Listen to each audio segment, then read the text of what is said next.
Are you feeling spiritually lost, like you've tried everything, YouTube videos, online courses, even meditation apps, but still something is missing? Wondering, is this all there is? The world is loud and chaotic, and your soul is overwhelmed, craving inner peace, but you can't find your way back to yourself.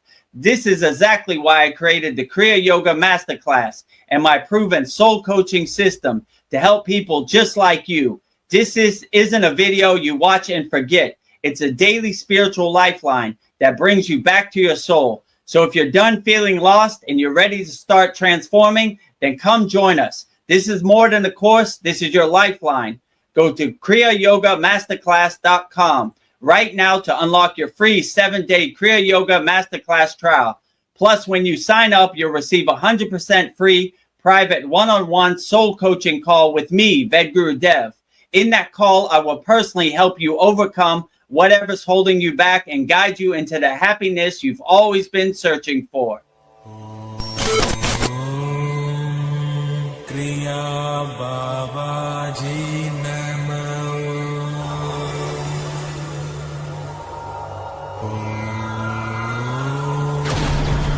Kriya Babaji Namo.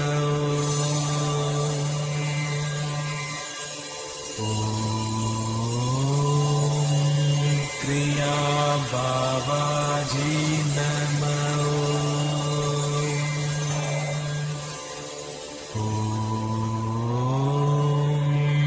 Kriya Babaji Namo.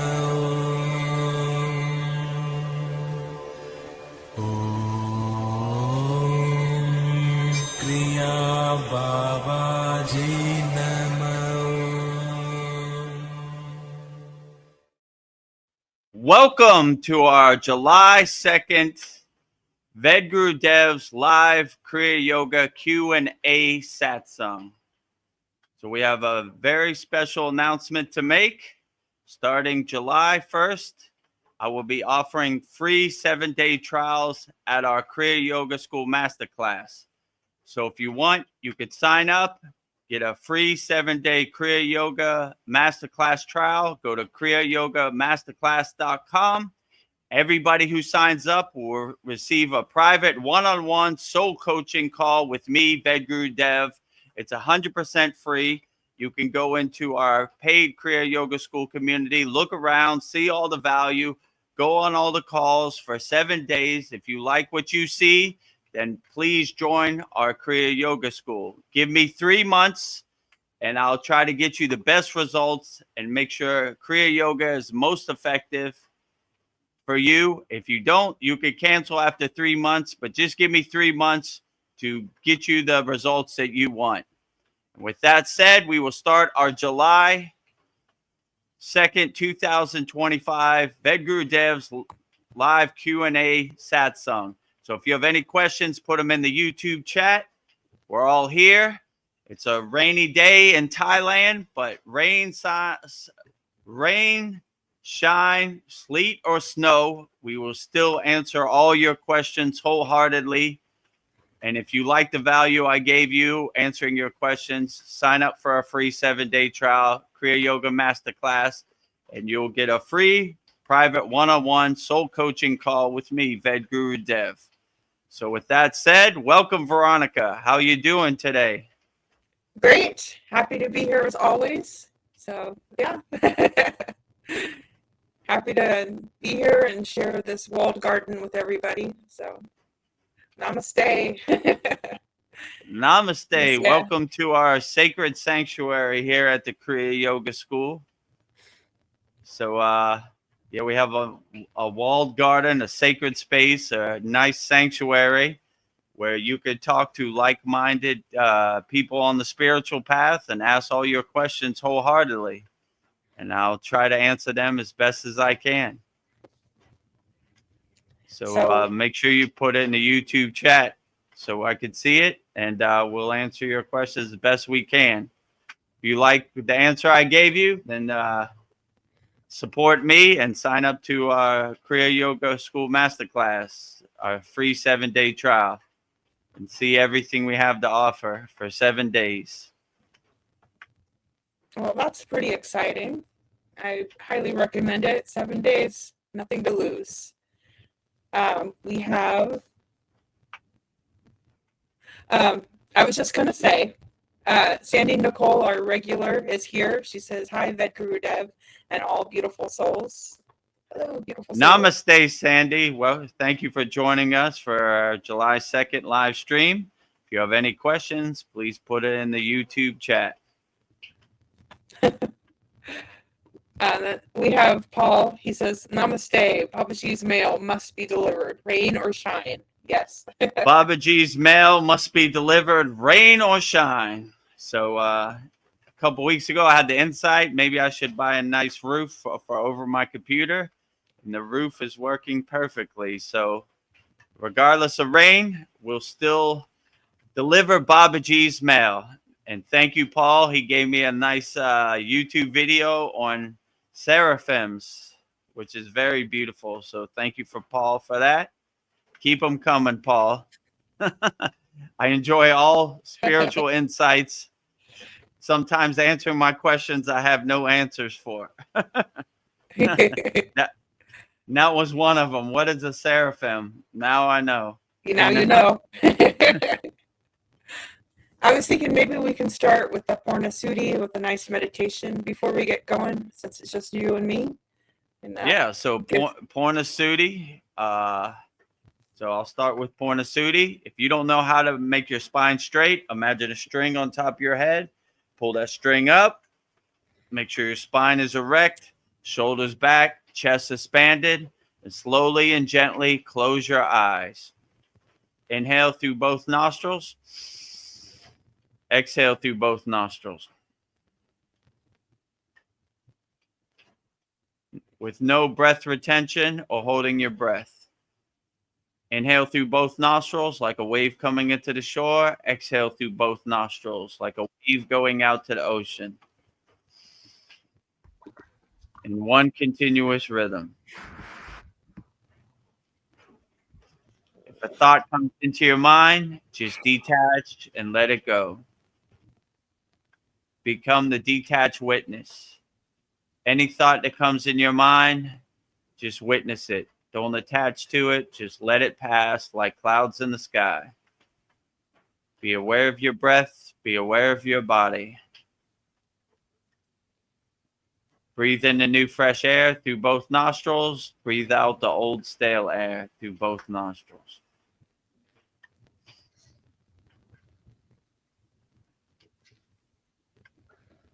Become one with your breath and bring all your awareness to your breath.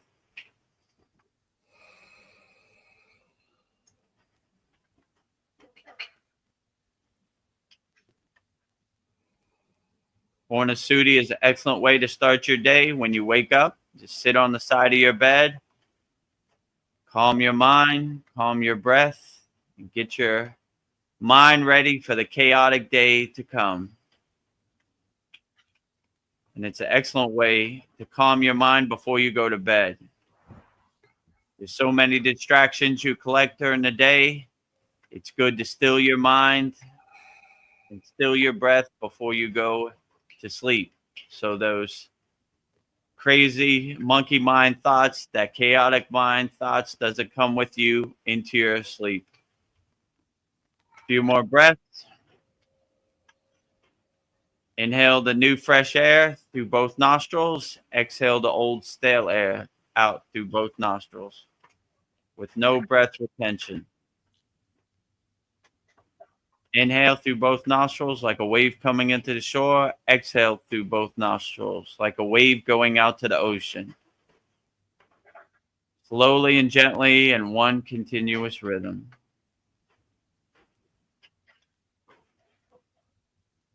When you're ready, at your own time, at your own pace, slowly and gently open your eyes, come back to your surroundings, and contemplate how you feel.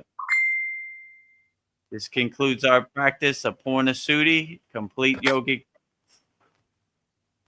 An excellent way to start your day when you wake up, and an excellent way to end your day when you go to sleep.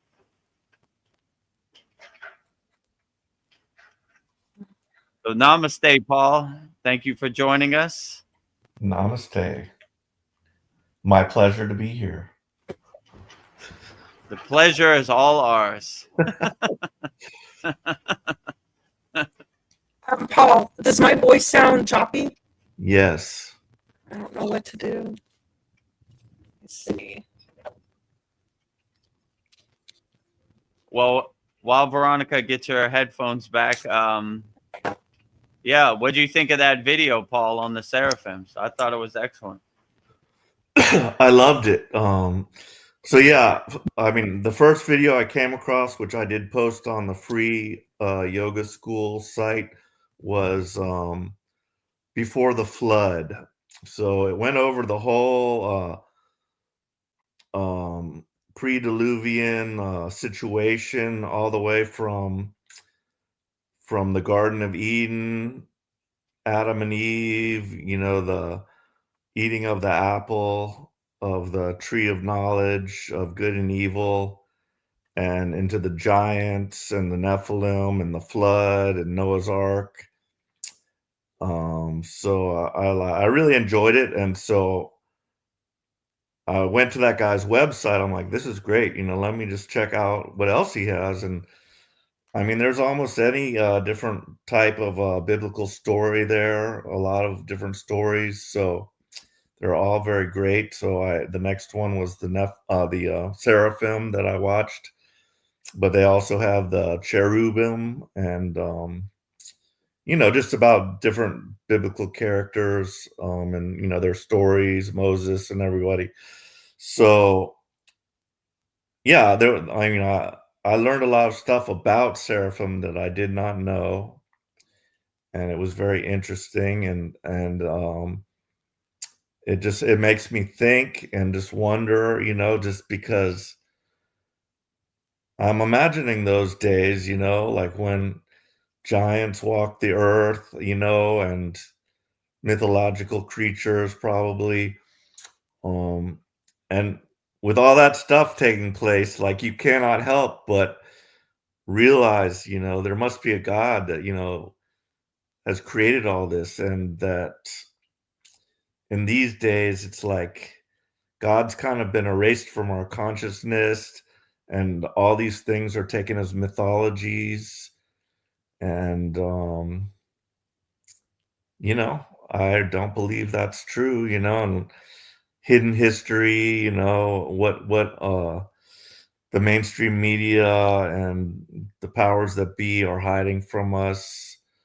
And it's just like a whole new world, hidden from our eyes. So that's what it all made me think about. And, I'd like to further discuss that. Yeah, when you raise your awareness, the possibilities, or the people that can meet you on the higher consciousness frequency is outstanding. I didn't even know it was possible myself. So when I did have these audience of higher frequency beings or enlightened masters, it's awe-inspiring, right? I mean, they come in all different forms, but like I always said, it doesn't matter what form they come in, long as they're carrying God energy. And if you want to talk about anybody carrying God energy, it's always archangels, seraphims. All those are definitely carrying divine energy for sure. So, yeah, I really like those stories, and it cleared up a lot. And when it said what the seraphim looked like, I said, that's exactly what they look like. you know, I mean, before that encounter, I never knew what a seraphim was or an archangel. I didn't even know that. I kind of told them, I didn't invoke you. Why did you come? Like, we're your spiritual guides. We're part of your soul family. So I was like, oh, I usually invoke like Lord Shiva, Babaji, or Mataji, or Lakshmi, these Hindu deities. But I guess I have some archangel divine energy in my soul family too. So like I told Veronica before, I don't know how all these enlightened beings fit in this room with me. It's a big family. So when you raise your frequency, you'd be surprised the higher frequency beings that are waiting to contact you. They're just waiting on you, right? Like so I always feel like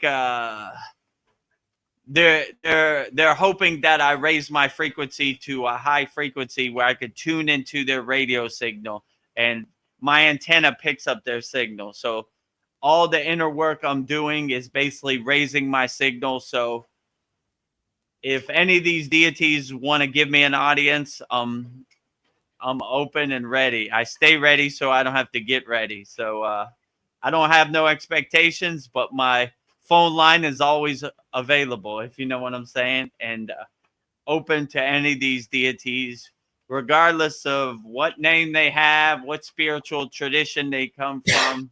I'm open to everybody. So I always try to have that perspective. Like, if you got your ears open, I'm ready for you. So no matter what your form is, as you can see, these seraphims, they would have a scary form if you're not ready for it, like the eyeballs and everything. So the wings. So I always try to, like my guru always said, if the Himalayan Yeti comes and he's carrying God power, then he is our brother, and we welcome him into our cave, our tent for tea. So regardless of what the form, I'm open to it. So that's why I think they give me more of an audience too, because when I asked who was back there behind you, archangels, they said the seraphim. I said, show yourself so I could see you. They were kind of hesitant because they didn't know if I was going to be scared, but I enjoyed it as best as I could. With the beauty, I saw the beauty and the inner divinity of it, right? So regardless of form, I still enjoy the divine essence and the divine power that comes from it. So I was open to it, and I think they were happy to it, because most people would have been scared, but I was more open to it. And that's why I think a lot of these higher astral beings or highly enlightened beings or light beings, they give me an audience because I'm not scared by it. I enjoy the presence. Exactly. And, you know, that's one of the things they also, I think they touched upon that in the video. And I like the part about the 6 wings. And, you know, 2 of the wings are to cover the eyes because of their humility of just not wanting to, and the awesomeness of God, the, you know, fearsome power of God. They cover their eyes, and then the lower wings cover their feet because, you know, the feet are considered dirty or something. They touch the earth. So that's another part of the humility. They cover the feet, they cover the eyes. And it's just amazing. And just the fact that, like, as you said, you weren't really, I mean, everybody's heard of archangels, and we all know Archangel Michael as being one of the more famous ones.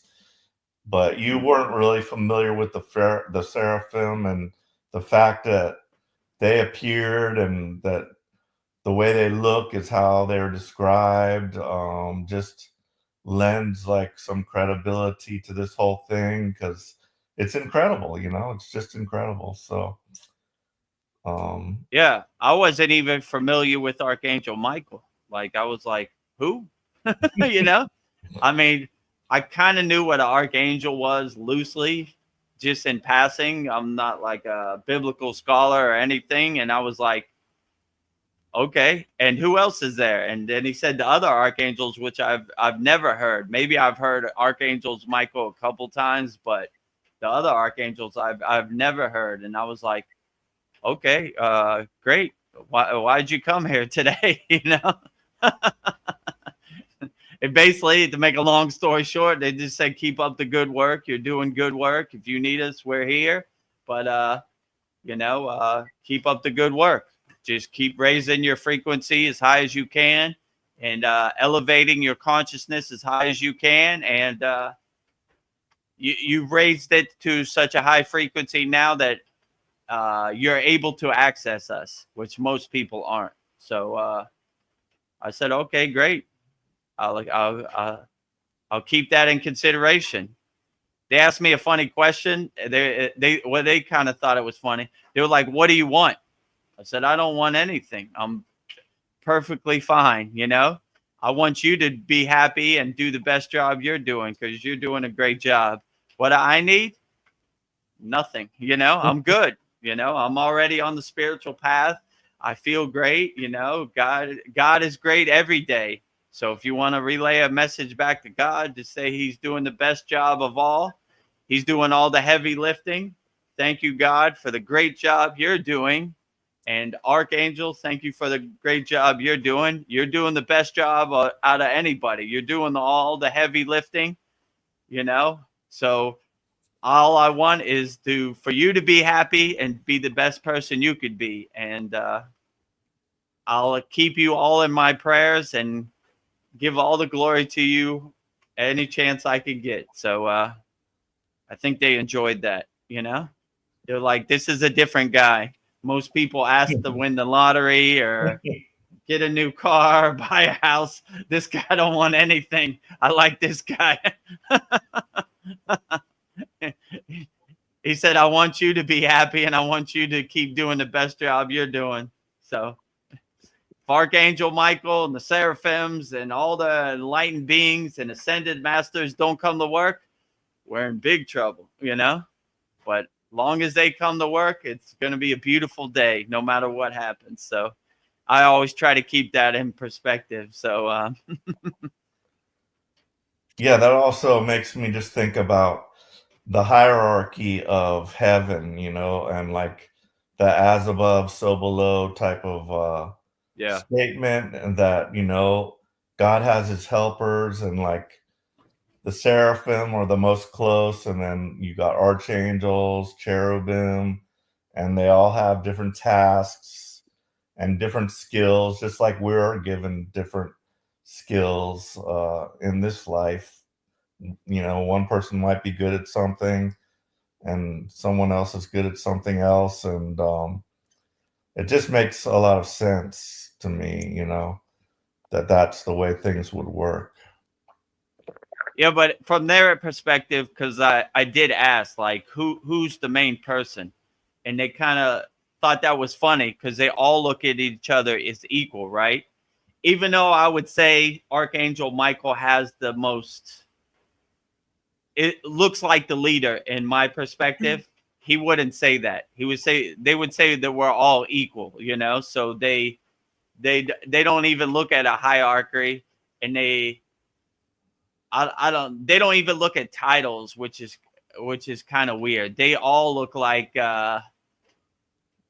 they're all playing on the same team, and they all have their, like you said, their own position and their own job. That really, if one person doesn't do their job, then it throws off the system, right? But they all execute so perfectly, like pieces of the puzzle fitting together, that it's really a beautiful thing, you know.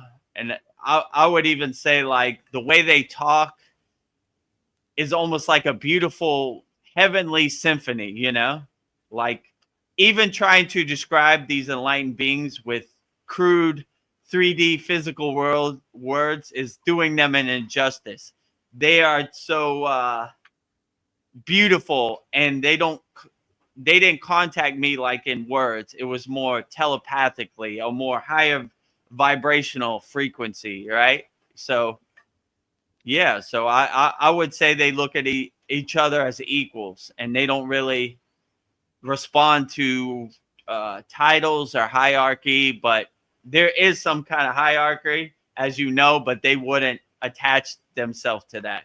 They would just, you know, we're all equal here. So even though, in my perspective, Archangel Michael had the leadership role, he would never say, I am the leader. He said, everybody is equal here, and we all do our job with that person I can't do my job. So we're all equal. And they would, even though in my perspective, the seraphims were kind of hidden in the background, they still played an important part.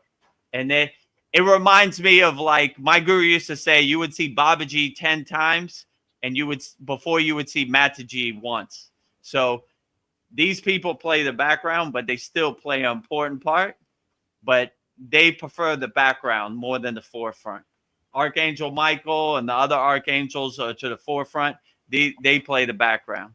So they were happy that I acknowledged them in their presence, because all the glory usually goes to Babaji or usually goes to Archangel Michael. So when you acknowledge them, it puts a nice smile on their face, even if they have a form that would seem unusual to other people if you weren't in the right mindset. So I thought that was funny, but yeah, they all play an important part. So like I said, even though Babaji is giving the mail, I'm delivering the mail, but the mail has to be delivered too. So I guess I'm the water boy on the football team of the astral plane. Let's say it like that. I take no credit. They're doing all the heavy lifting. They're scoring the touchdown. They have the most important job. So I give all the glory to them. But if Archangel Michael needs some water, I got a fresh cup of water for Archangel Michael anytime he's ready. Or any of the seraphims, or any of the archangels, any of the deities, any of the ascended masters.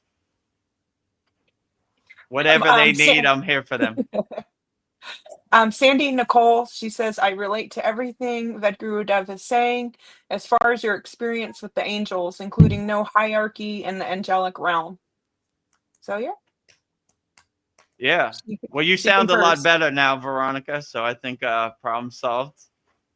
Yeah, I went into StreamYard and did the sound through there, because before I was doing it through the computer and that wasn't working, and I went through 3 different earbuds. So, yes, I'll go through the comments, just a couple. Veronica, well, let me respond to that Sandy comment. So, yeah, what Sandy said, I would agree. Like, my perception was that they didn't even, how could I say this lightly? They didn't even have a religion or anything. It reminds me of when people say Buddha wasn't a Buddhist, Christ wasn't a Christian. It's kind of, they have that kind of mindset. Like, they don't respond to titles or anything. So even like a religion, they would like, it kind of seemed like, what do you mean? We're all one with God. That's why I like the Kriya yoga path. It's a non-dualist path. It's God is over there and I'm over here. It's I am God and God is me and we are one. So they kind of had that perception too. But yeah, I agree with you. They didn't. In yoga, they call it equanimity, which it means there is no good or bad. There is no right or wrong. There is no leader and there is no follower. So everybody is equal. I see God in everything and everywhere. So that's basically how I would compare it to, like, we are all equal here. Even though the person who's doing the most talking is Archangel Michael, but we all play an important part in the football team of God, let's say, So they kind of made it known, like, you're doing a good job. Keep helping people. Keep doing what you're doing. Everything is going to be fine. Don't get discouraged. Every enlightened being or ascended master has had obstacles or resistance or blockages on the path. Dust yourself off. Keep walking straight. Don't walk backwards. Everything is going to be fine. You're doing a good job. Keep up the good work. And I said, you're doing a good job. Keep up the good work, So I compare it to the hot potato, which I said before. When somebody says, Vedagurudev, you're such a enlightened being, you're such a good guru, I said, not me, my guru.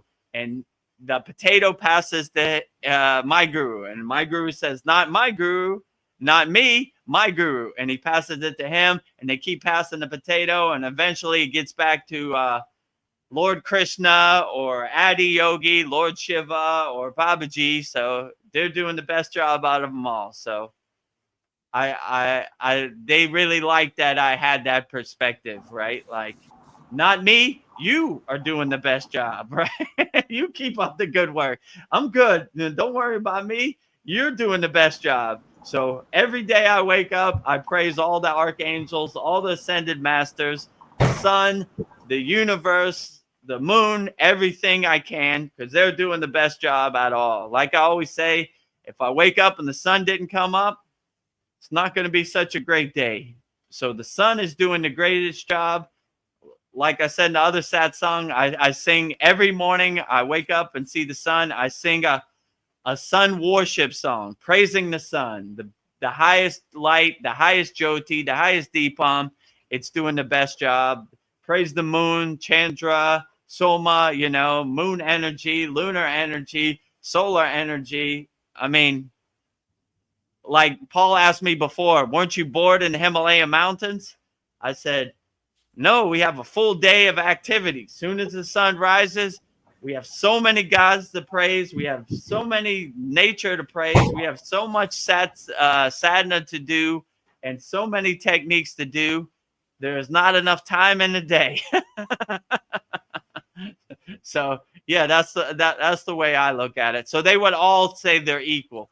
And I like that perspective too. Like, we all play an important part. No one's greater, no one's lesser than any other. So, like Paul says, as if above, as if below.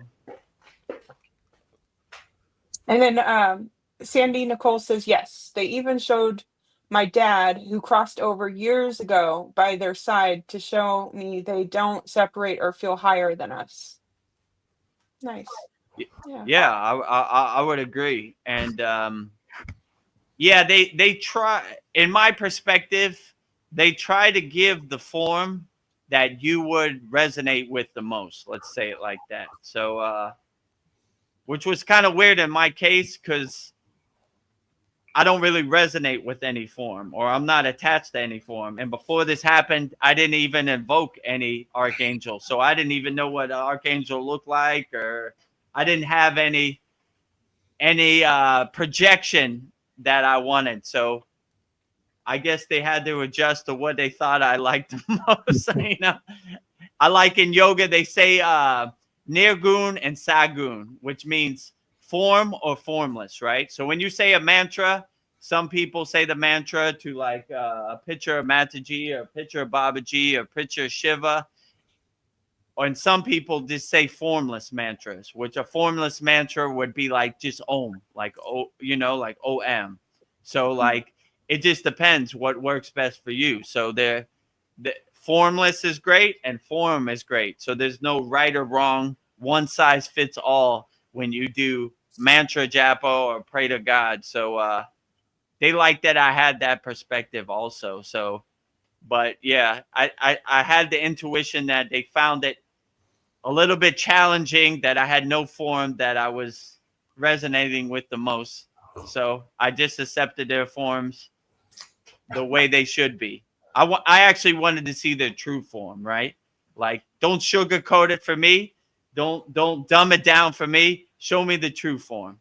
And that's sometimes hard, because if you have an audience with God, I don't think you could show your true. He could show his true form. So he would have to show you like a 1%, because it might blow your light bulb, if you know what I'm saying. Like, no matter how high your frequency is, it's nothing compared to the frequency of the source or the universe. So I like when Arjuna told Krishna in the Bhagavad Gita, show your true form. And he showed his true form. And Arjuna was like, okay, stop. It's too much. So I try to have an open mind to any form. Whatever God gives me an audience for, then I would be open to it. Whether it's archangels or ascended masters or light beings or whatever, I just try to keep an open mind and enjoy it for what it is. So when the seraphim were hesitant to show me their true form because they didn't know how I would react, it was like a breath of fresh air when I said, "Oh, great. I like eyeballs. That's a lot of eyeballs, you know." Looking good, very beautiful, you know. And they were like, "Okay, this guy's open to it." So I did think it was beautiful, and it was something unique that I wasn't planning for. But like I always say, whatever form God comes in, I accept it wholeheartedly, and I enjoy it as much as possible. So the seraphim were no exception. So Oh yeah, so I've got a small question on pronunciation because a couple times I was at yoga in my studio and my instructor scolded me somewhat for saying mantra, and she says it's pronounced mantra. You say potato, I say potato. So yeah, now basically that's what it is. I mean, like mantra, tomato, tomato. Yeah, you know, like you in India, like certain people they drop the A, so like they would say yan, which means wisdom, instead of yana, or they would say how else would they say? So they usually drop the A, so it's basically same thing, you know, like I would say it how you want to say it. Like if at your yoga studio they scold you like this is not right, there is no right or wrong. It all goes to the same place. Let's say it like that, you know. Like my guru used to say to me, like Vedagurudev, your pronunciation of these mantras isn't up to expectations in the Himalayan mountains, but you say it with bhava. You say it with pure feeling. And that's the most important part. You vibrate it from your soul, you know? My guru used to say, Vedagurudev, too loud. And I used to say, from my mouth to God's ear. So I used to project it so people in the village next door in the Himalayan mountains could hear it. They're like, oh, there goes Vedagurudev. He's singing that mantra wholeheartedly as much as he can from his mouth to God's ear. So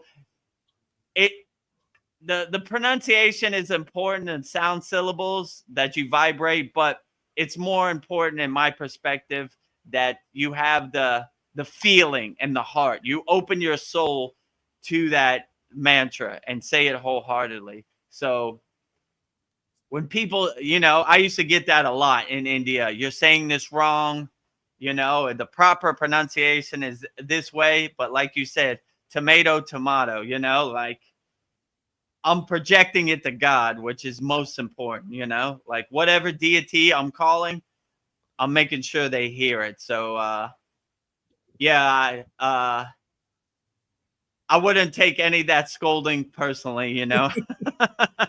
I didn't, 'cause, you know, she knows what I I mean. would just, yeah, you know, yeah, she knows what you mean. And, you know, mantra, you know, they say it different in the Himalayan mountains than they say it in Tamil Nadu, South India.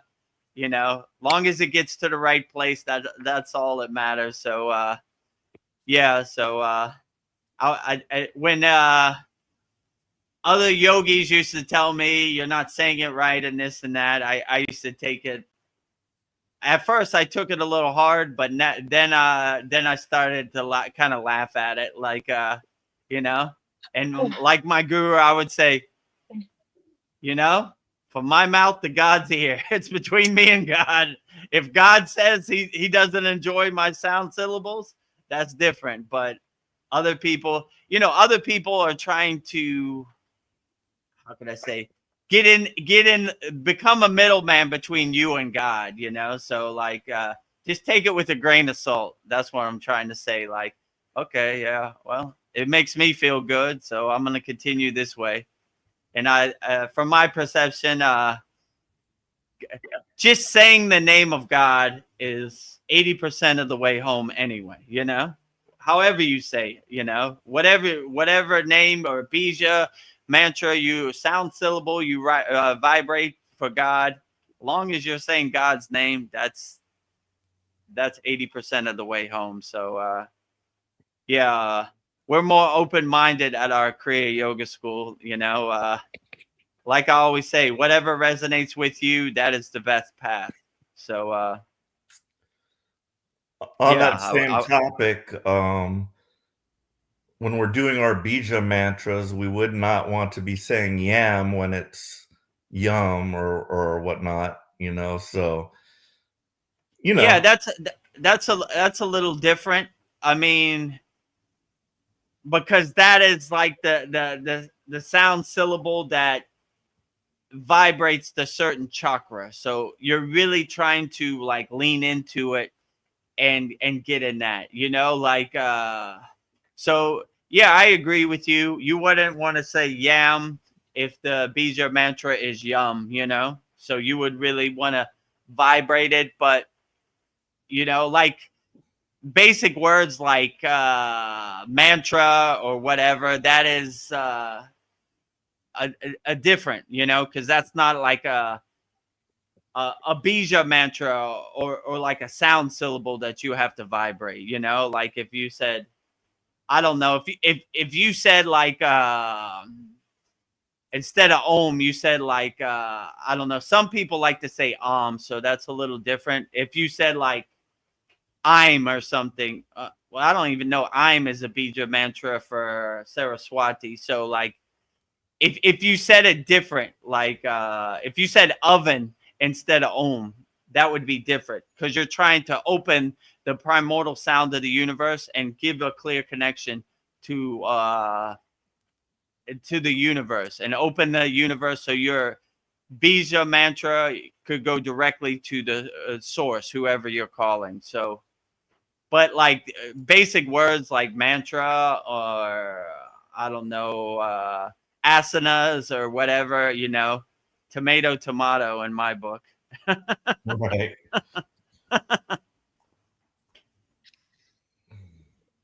Sandy Nicole says that, yes, I actually looked up Yam mantra Bijan 2 days ago, so I could listen to get it right. Yeah, so the yam, which is the heart chakra, the proper pronunciation is yum, Y-U-M, right? Like yum. So these bija mantras, which we have in our school, if you want to join our school, we have a free 7-day trial right now. You can see it. We have a very excellent class in there. If you sign up for the free 7-day trial, it is called Unblocking the 7 Chakras, and it will give you the bija mantras for all 7 chakras. So yeah, that's kind of I explained before, that's kind of a trick they do to protect their secret sound syllables. So they disguise it. So in Sanskrit, an A is pronounced U. So most people, like I kind of know, like when I meet somebody and they say like, I have the bija mantras for the chakras. I was like, okay, let me hear it. And they would say yam. So I would know they haven't got chakra diksha from a real yogi, because they're saying it. Sometimes people say maya, and I know they've heard it from like a YouTube video or somewhere. So this is kind of how like yogis filter out the unworthy people, or the people who saw an internet video and didn't haven't got direct transmission from a guru or a yogi in person. So, but yeah, we try to filter out all the noise and just give you the straight techniques in our Kriya Yoga School. Like, this is what it is. If you sign up for the free 7-day trial, you'll see, right? It's no fluff. There's no how could I say this? No fluff. It's a straight technique, right? Like, you want to learn asanas? Here's how we do the asanas. You want to learn the bija mantra? Here's how we do the bija mantra. You want to learn how to breathe pranayama? Here's how we breathe pranayama. So we kind of cluff out the clutter and the fluff and the unnecessary stuff and we just get right to it, right? Because I want you to get the most effective results as quick as possible. But yeah, it's true. Like certain people, you'll see them on the internet. They'll say, "Here's the bija mantra for the chakras: yam, yam, yam, yam." My guru made a joke before, right? When I did the same thing when I went to the Himalayan mountains, I told him, I told my guru, I said, the bija mantra for the throat chakra is ham. He said, ham? Like pork? Ham. Ham. You sure? Ham. He's like, who told you this? I was like, I saw it on the internet. He's like, ham. That makes no sense, right? You know? Ham, right? And when you learn the bija mantras for the chakras, they kind of stack on top of each other. So he's like, it's not ham, it's hum, you know? Hum, right? Hum, you know? So you kind of see how they kind of stack on top of each other. Like the root chakra, when you say the bija mantra, stacks on top of the sacral chakra, stacks on top of the navel chakra, stacks on top of the heart chakra, stacks on top of the throat chakra, stacks on top of the eyebrow chakra, and stacks on top of the crown chakra. So like, it's like an elevator going floor 1, floor 2, floor 3, floor 4, floor 5, floor 6, floor 7, you know? So it's kind of going up, stacking on top of each other. But I thought that was funny. He was like, ham? Really? Ham? You sure? You know? It's like, that's what they said on the internet. He's like, don't believe anything you see on the internet. Ham. He's like, pork? Pork. The throat chakra is pork, like ham, right? He's like, that's what I thought, you know? Wrong, not ham.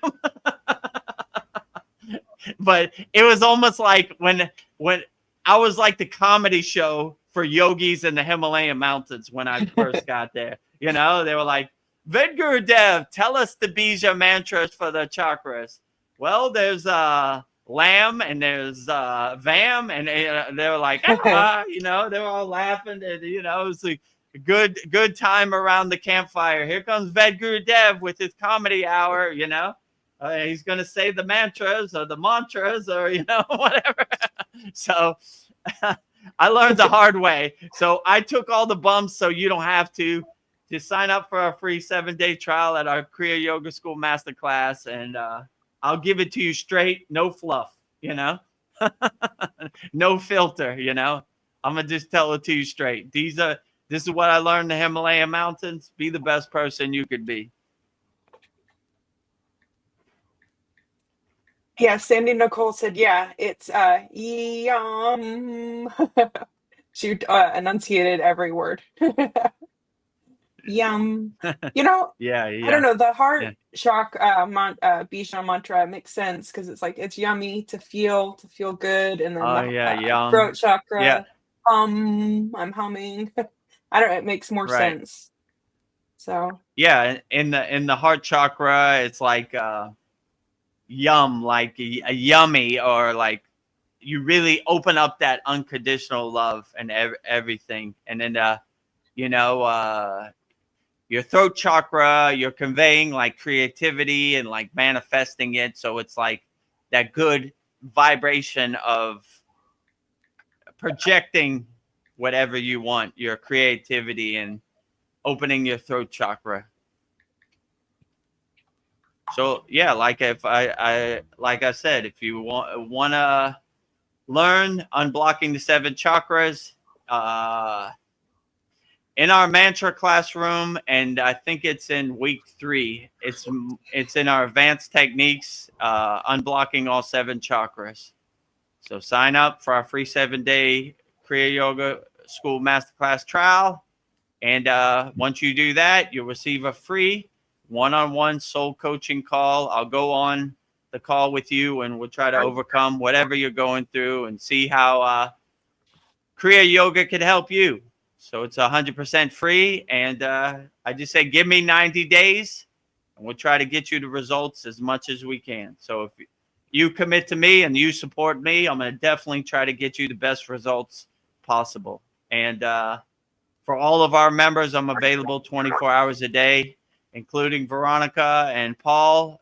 Just book a call with me, and I'll go on a call with you, and we'll solve your problems. One of our members, Brendan, went on a call with me like 5-6 times. They call me every day. Yeah. So Your as personal long as it therapist. takes. Yeah, I'll be your personal therapist. I'll walk this path with you, and I'll make sure you get the results you are looking for. Just give me 90 days. You know, if it doesn't work, it's not effective. No harm, no foul. You can cancel, but just give me 90 days. It takes a little while. It's not a one-day thing. It takes a little while to warm up your body, raise your vibration, you know, connect with your inner self. But we have very effective techniques in our Kriya Yoga School, and I feel confident it could work for anybody. You know, there's something for everybody. Some people are like, I could never do the asanas. I said the same thing when I started on this path. You know, if you can't do asanas, we got breath work, we got meditation, we got mantra japa, we got mudras, we got something for everybody. So there's something that will work for you. And yeah, I would go through all the techniques and see which techniques resonate with you and make you feel the best, and add it into your toolbox and to put it in your pocket, integrate it into your daily life. Because I was thinking the other day, like I wrote, since we have this new trial, I wrote new scripts, and I was like, and people think you meditate for 10 minutes a day and it carries you through the day, which is somewhat true, but I'm from the more perspective, make everything you do in your day a meditation. So it's a 24-hour integration. It's a 24-hour meditation. You wash the dishes, you're in a meditative, mindful state. You take out the trash, you're in a meditative, mindful state. You integrate with your family, you're in a meditative, mindful state. So the real thing is not just meditating for 10 minutes and then going back to your 24-hour a day chaotic monkey mind or mental clutter or chaotic world, you know? So we want you to make the chaotic world in your bubble as peaceful and still as possible. So we try to integrate meditation 24 hours a day into everything we do. Becomes a meditative Kriya yogic practice. Everything becomes your sadhana. So that would be my goal to anybody who sees this and joins my Kriya Yoga School. Give me 3 months and let's do the inner work, and let's get you as far on the path as possible. If you don't see results, you can cancel after 3 months. Just give me 3 months. That's all I ask. Yes, 7 days. You can dip your toes in, test the waters. No obligation. Yeah. That sounds great. Yeah, dip your toes in, test the water, you know, no pressure, you know, it's 100% free. And just by signing up, you'll get a free one-on-one soul coaching call with me, and I'll try to help you overcome whatever you're going through, you know. So just give me the opportunity to help you, you know. And if you like what I said and you resonate with my mission here at the Kriya Yoga School Masterclass, then give me 3 months and I'll help you as much as possible. I'll be your everything. We'll walk this path together, holding hands, right? I'll be your personal therapist. Go on a call with me anytime. Vedagurudev, or you say, are you available in 10 minutes? Yeah, let's get on, you know. I'll set everything up and we'll try to work through a call. And we don't have a time limit on the call either. Talk to me as long as you want. Ask me whatever questions you want. Let's get to work. Like I said, my guru said before, when was the best time to plant a tree? The best time to plant a tree was 10 years ago. When's the second best time to plant a tree? The second best time to plant a tree is today. So let's get to work today. 2025, there's so many distractions. It's so chaotic out there in the Maya delusional world. Let me help you. Let me give you some tools to help you navigate this crazy Maya delusional world, because it's getting more crazy. It's not getting less crazy. So have some tools in your pocket to help you navigate your daily life and integrate into your daily life. And an ideal goal would be make your life 24 hours a day, meditative state, mindful state. So let's reach that goal, which I feel highly possible for anybody out there. Well, whoever you are out there, Kriya Yoga is for you. Give us a try. 100% free 7-day trial. KriyaYogaMasterclass.com. Well, Sandy Nicole says that's an amazing offer. She says, I'm Babaji, but she meant Om Babaji. But I thought that was a very profound thing to say, because I am Yeah. Babaji, you're Babaji, we're all Babaji. I am Babaji, and Babaji is me. So there's no duality. There's only oneness. So she is correct also. I am Babaji, and Babaji is me. I am Shiva, and Shiva is me. I am Archangel Michael, and Archangel Michael is me. I am the Seraphim, and the Seraphim is me. So Yeah. I try to be a radio antenna for everything, So you're correct. I am Babaji is a great thing, and Om Babaji is a great thing also. Jai Babaji. Yeah, so another thing I was thinking about, like, while watching those videos, was the whole free will thing. And I was just like, the one about the Adam and Eve, how, like, when Eve, like, went and ate from the apple, how God was, like, so sad, kind of, but the door was not permanently closed. There's always hope for getting back to that. I think that's kind of where we're at. But and then when Adam came and saw, and he's like, what have you done? But and I could understand that, like, he decided he was gonna bite the apple because he didn't want his wife to go where he was not going. So I could totally identify with that. Like, just thinking, like, as far as Satan and the Watchers, like, was it of their own free will that they did what they did, or was that kind of their mission from God, because just to show us duality?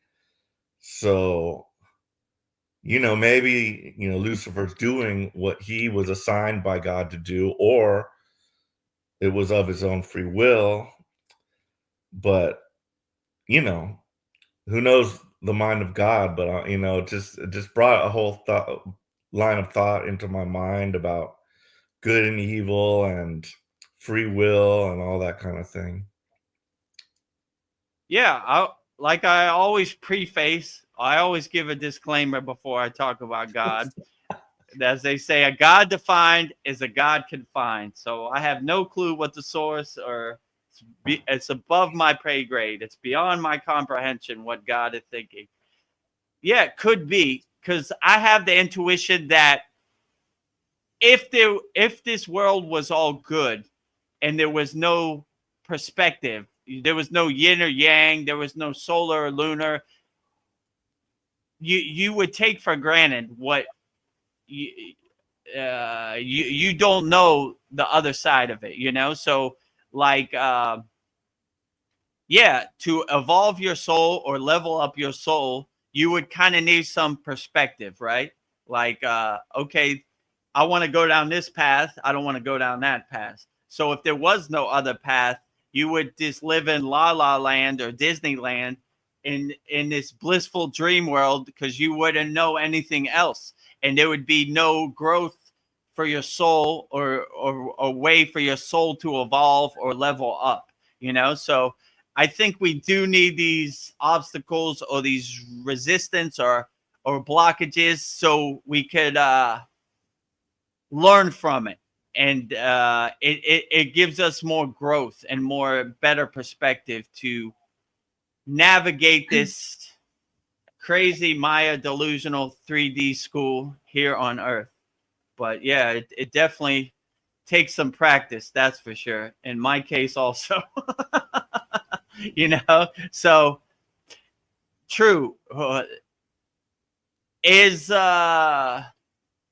Lucifer or the devil part of God's plan to give us some perspective or show us what we shouldn't do.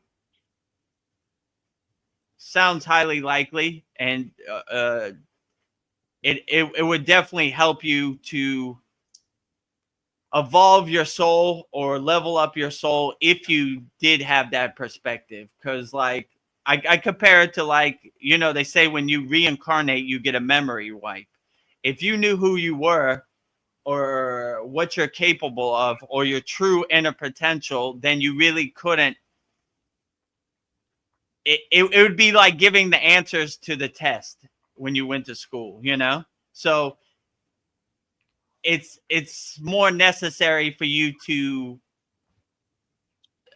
take the hard road than the easy road, you know? So same thing. Like if there was no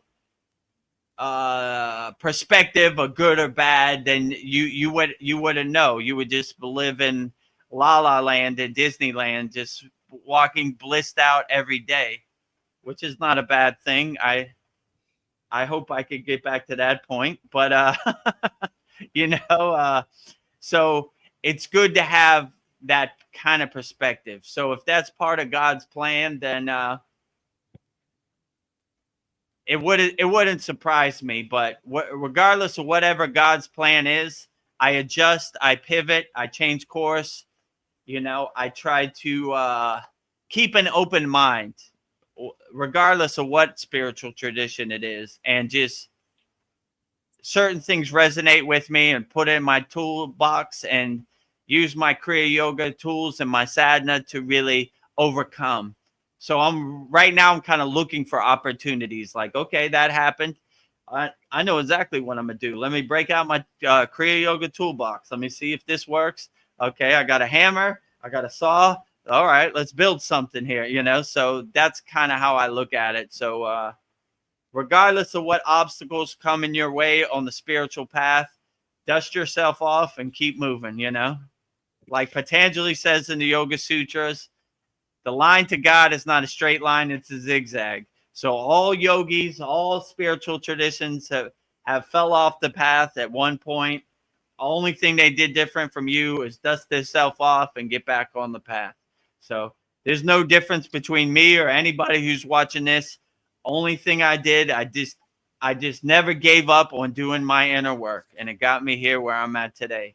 So if you need some tools to do your inner work, go to KriyaYogaMasterclass.com, sign up for a free 7-day trial. Let's get to work right away, you know? Plant that tree today. So Sandy Nicole had a question.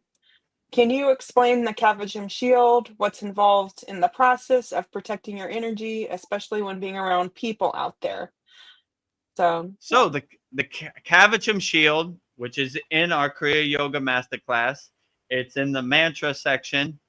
I think it's in week 3. So yeah, so the Kavacham shield mantra is a protection mantra, like a shield mantra, they call it, right?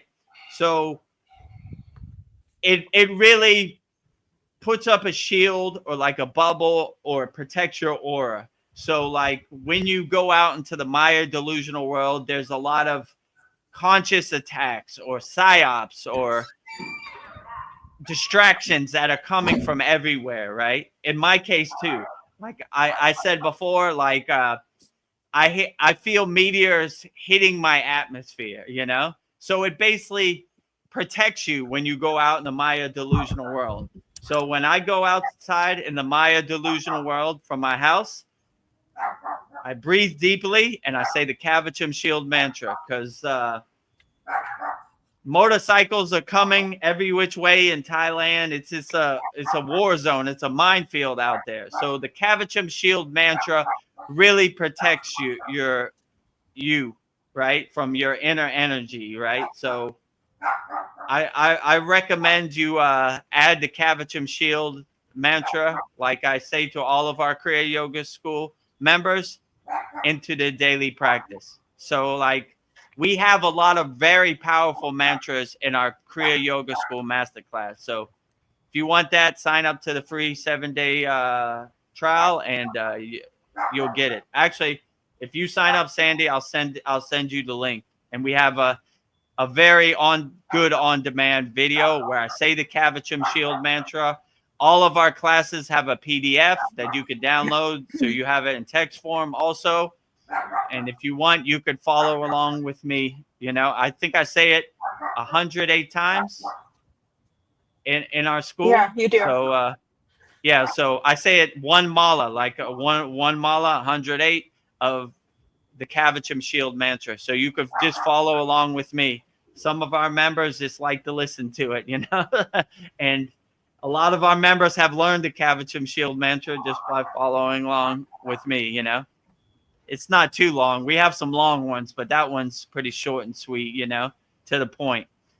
And the Kavachum Shield mantra has a bija mantra. It really breaks through the wall, you know, like really emphasizes it, right? When you sign up to our school, you'll see it, you know, and yeah, if you have any questions about it, let me know. So it really protects your energy, gives you a shield and protection when you go outside in the Maya delusional world. And I like to think that when you say the Kavachum Shield mantra, these lower frequency beings, NPCs, or whatever you call them, they feel that energy and they stay out of your way, you know? Maybe I'm delusional, but that's how I feel, actually.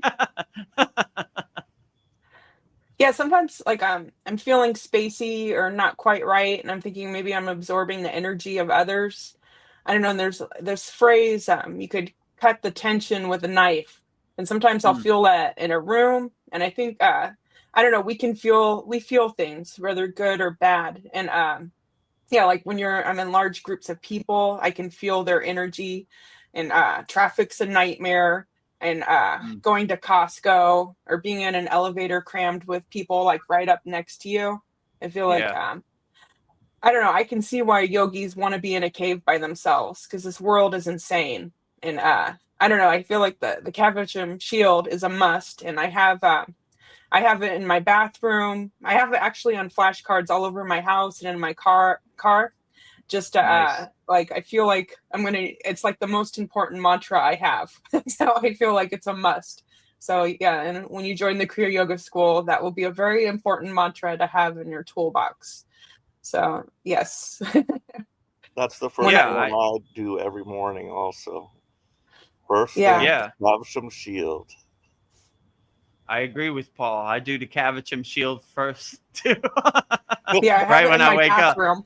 up. And Veronica and Paul are members of our Kriya Yoga School, so that's their testimonial. They really enjoy the Kavachum Shield mantra, you know. So yeah, give it a try. But it helps to have these tools to integrate in your life. Like if you're in an elevator, but you have the Kavachum Shield mantra, you feel a lot better, right? You're protected from other people's energy. You don't want other people's energy to become your energy. So having the Kavachum Shield is important. I used to, oh, look, a butterfly, you see, right?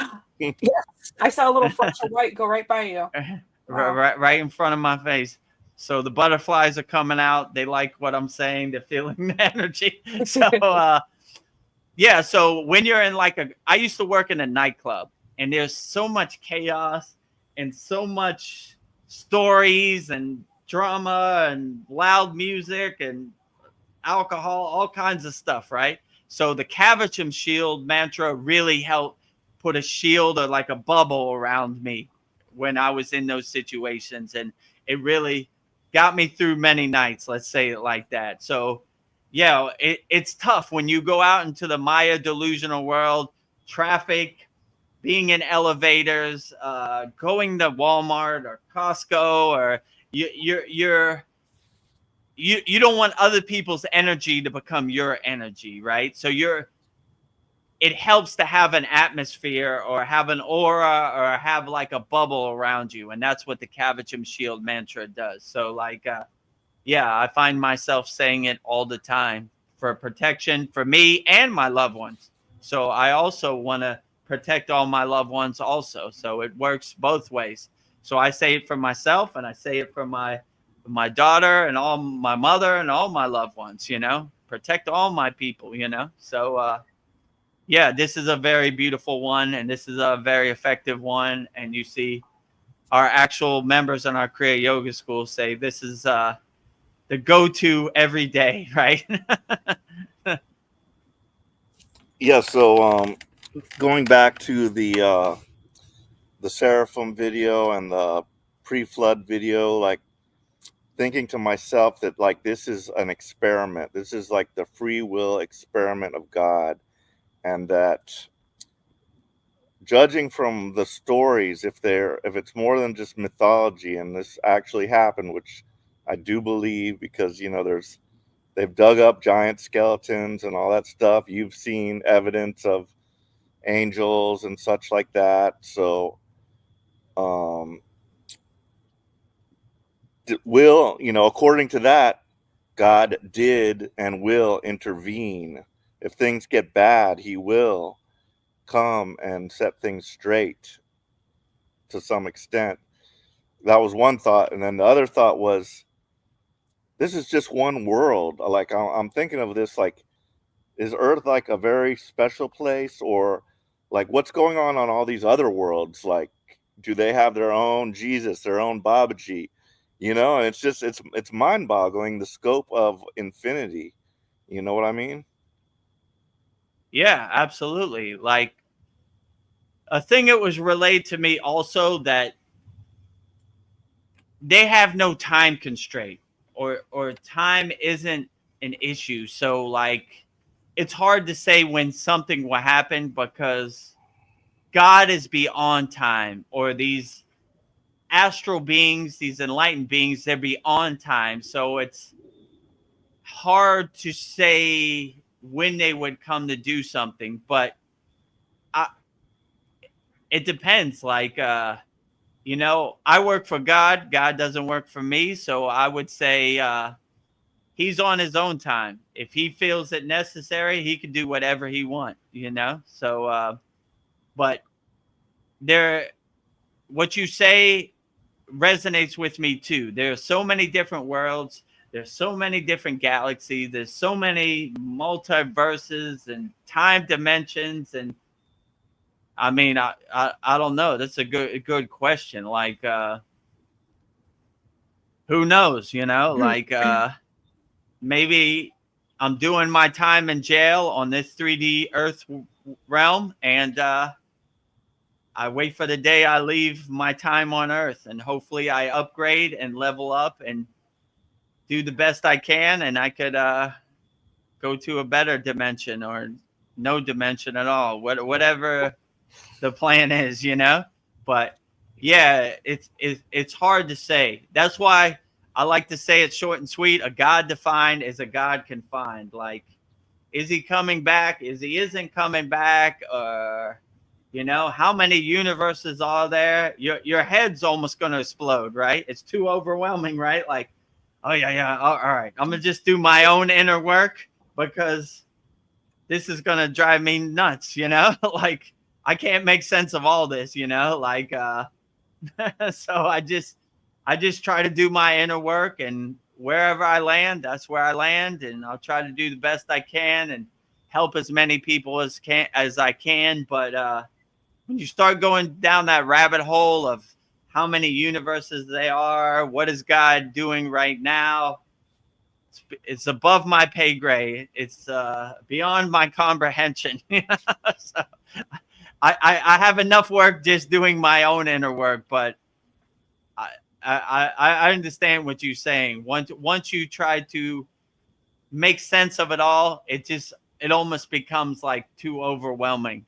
I know in my case, I feel like my head's gonna explode. Like, when I start going down those YouTube rabbit holes, like, well, is it Baba G? How many Baba G's are there? Is he in another universe and he's there? Or what is God doing right now? I wonder what God eats for dinner. Like this type of stuff. You start going down those rabbit holes, and then you're like, you feel like your head's gonna explode. Like, oh yeah, wait a minute. Yeah. So I don't know. Like, in my perspective, I have enough on my plate just doing my inner work and trying to help as many people as possible. however many universes there are, and however many Baba G's or Mataji's or Shivas there are in different universes. God bless them. You know, if I see you one day, let's continue the work. You know, but yeah, I understand. It is kind of overwhelming, especially when you start going down those YouTube rabbit holes. You're like, how many universes are there? You know, and then your mind starts clicking. Like maybe there's a million universes. Wonder what Baba G's doing over here and over there. So I don't know. Just try to focus as much as you can, and don't really get attached to the mental candy of the YouTube rabbit hole. If you know what I'm saying. I have a Try thought to that's gonna. control what you can in the present moment, and what you can't control, it's just pictures on the movie screen passing by. Yeah, go ahead, Veronica. Sorry. No, it's okay. I don't know. I was just had a thought that's not going to make people happy, but I don't know what if this world is an illusion. Why are we working so hard to save it? Maybe that's a way to detach from all this. I don't know. I know that's going to upset people. That is a good perspective too, because if it is all Maya, if it is all delusion, like the yogis say or the Buddhists say, then what's the point? So maybe you should control what you can control in the present moment, and what happens outside of your happy place, your blissful state, your walled garden, your sacred sanctuary. Does it really matter? Not really, because you really can't control it anyway. So just focus on, use your energy on what you can control in the present moment, and what you can't control, just just look at it like you're watching a movie on the screen. Get your popcorn and watch the clouds go by, like whatever, there they go. What are they talking about on social media? Oh, they got P. Diddy. They got him. Don't get attached to it. Clouds in the sky, water under the bridge, it doesn't serve you. This is some candy, some mental candy for your mind, some pictures on the screen. Look, when you start looking at the Maya delusional world, like on a stage or like on a movie screen, and you become the detached witness and create some space between you, it doesn't have that pull no more. You're like, these monkeys are throwing poop on each other on social media again. That's what monkeys do. They throw poop on each other. That's what monkeys do. I'm not attached to it. The government's telling lies again. That's what governments do. Liars tell lies. Another day at the office. What could you do? You know what I'm saying? They're gonna talk about the aliens. They're gonna have disclosure today. Here comes Lucy with the football. Charlie Brown, don't kick that football. Don't do it. They're gonna pull it. Here he comes. He's kicking it. Whoop, pulled it again, right? It's coming out tomorrow. Okay, tomorrow I'm ready for it. Lucy's going to not pull the football today. There she goes, pulling the football again. That's what Lucy does. She pulls the football. So Charlie Brown tries to kick the football, falls on his head, and it's another episodes of the Peanuts. So if you just control what you control, and you kind of laugh at the Maya delusional world like it is. I always like when Babaji says, death is a joke to me. I am the death of death. So if we laugh at death, we laugh at all this like junk, like, come on. P. Diddy or Kanye West or President Trump or Joe Biden, whatever, there they go again, so you don't get attached to it. You kind of become the detached witness and create some space between you and the narrative. And I like the visualization of looking at the Maya delusional world like I'm sitting in my seat in the movie theater, and I'm just watching the pictures go by, eating my popcorn, like, here we go, or going to a circus. The monkey, there goes that monkey. He's on the tricycle again. He's driving around. Who knew a monkey drives a tricycle? So, like when I watched Chad's videos, I would say the same thing. Sun over here, sun over here. Who knew? What do you mean, President Eisenhower? He met the aliens. Who knew? You know. Yeah, you're blowing my So, mind. same thing. When I was in the Himalayan mountains, I saw different CD powers, people levitating, fairies, all kinds of mystical, so-called woo-woo, unexplainable things. I didn't get attached to it. I just kept moving. You know, my guru helped me. You know, when I would see something, or let's say I saw somebody levitating, I would be like, Baba, you saw that? Nothing to see here. Keep moving. I didn't see what I see. Did I see anything? Nothing. Nothing here. What are you attaching yourself to? Nothing to see here, you know? So I have that Himalayan yogic perspective of like, whatever happens in this crazy Maya delusional world, don't let nothing shake your mindset, your samadhi, your meditative state, your mindfulness, right? I always like the perspective, the yogis say it in the yogic scriptures, no matter if it's the end of the world, don't let anything shake your samadhi. So I always have this visualization of bombs and war and all kinds of stuff, but the yogi stays untouched. He stays like a statue in his meditative state. And a lot of people look at these agoris and these yogis, they feel sorry for them, right? But what they don't know is inside them, as them, they're in their happy place. So they might have not have took a shower in a month or whatever, but inside them is the super happy place. So they feel compassion for you because you're attached to the Maya delusional world. Inside their happy place, they are the creator. They make their happy place, and it's warm and cozy where they're at. So if you see them with all snow all over them, they're warm and cozy inside them, as them, doing their inner work, realizing their true inner potential. So yeah, that's another technique that's in our Kriya Yoga School Masterclass. Going to your happy place, Ananda Bliss meditation. What a beautiful one that is. So I encourage everyone to do that one too. Yeah, so I have been continuing my cold shower routine. So it's been a Nice. week now. Like every morning I get up and I'm like, no, not the cold shower. But I force myself in there and I'm like, this is not cold. This is not cold. But it is very refreshing when I get out. So it does, wake me up more. I've got an airport near here. So like these big planes. Oh, wow. Great. We can hear him. These Yeah, I big can hear planes are coming by and it's just like, how is that thing maintained in the air? It's just like, I want to see a UFO though, that's what I want to see. But my favorite Charlie Brown was it's the Great Pumpkin, the Halloween one. Oh where yeah, he that's goes a out great. there in the field Yeah. waiting for the Great Pumpkin, And then I liked When the Grinch Stole Christmas and Frosty the Snowman. And I'm just remembering like those feelings you get as a child, when there's like a holiday coming up and like you have that kind of anticipation feeling inside and like the smell of the weather change, you can feel like a seasonal change in there and it's just a great feeling.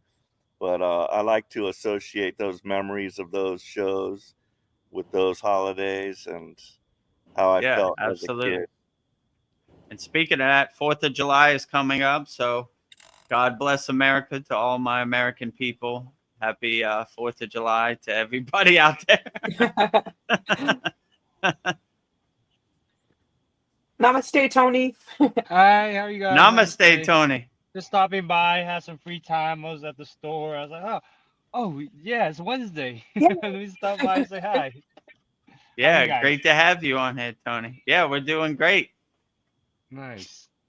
Yeah, I'm just in my car, just chilling in the parking lot. I got like a little bit of time to kill while my wife's in the store right now. Nice. Yeah. Do you have any questions you would like to ask or anything you would like to say while you're on? No, not at the moment. I just kind of stopped by to hear what you guys got to talk about. Well, Okay, you great. have to rewind it because there was a lot of good stuff in the beginning. So Okay. it was pretty deep. Well, How Sandy have you Nicole how says have you hi to been? you. Oh, hello, Tony. Sandy says hello. Hi, how are you? how What was how y'all have you talking been about? doing lately, Tony? I've been good. I've been good. I mean, I have my little moments, you know what I mean? But I was just talking to one of my friends, and he's pretty spiritual, and he was just saying like these things just come up the surface for you to, you know what I mean, kind of deal with, but it's not. It's just a part of the journey, you know. And I'm slowly like learning how to be the observer and the witness of these thoughts, you know, because I realize it's the emotion creating these thoughts, and it just becomes like bigger and bigger sometimes. So I need to stop it in the tracks. Yeah. Yeah, but overall, I'm doing better.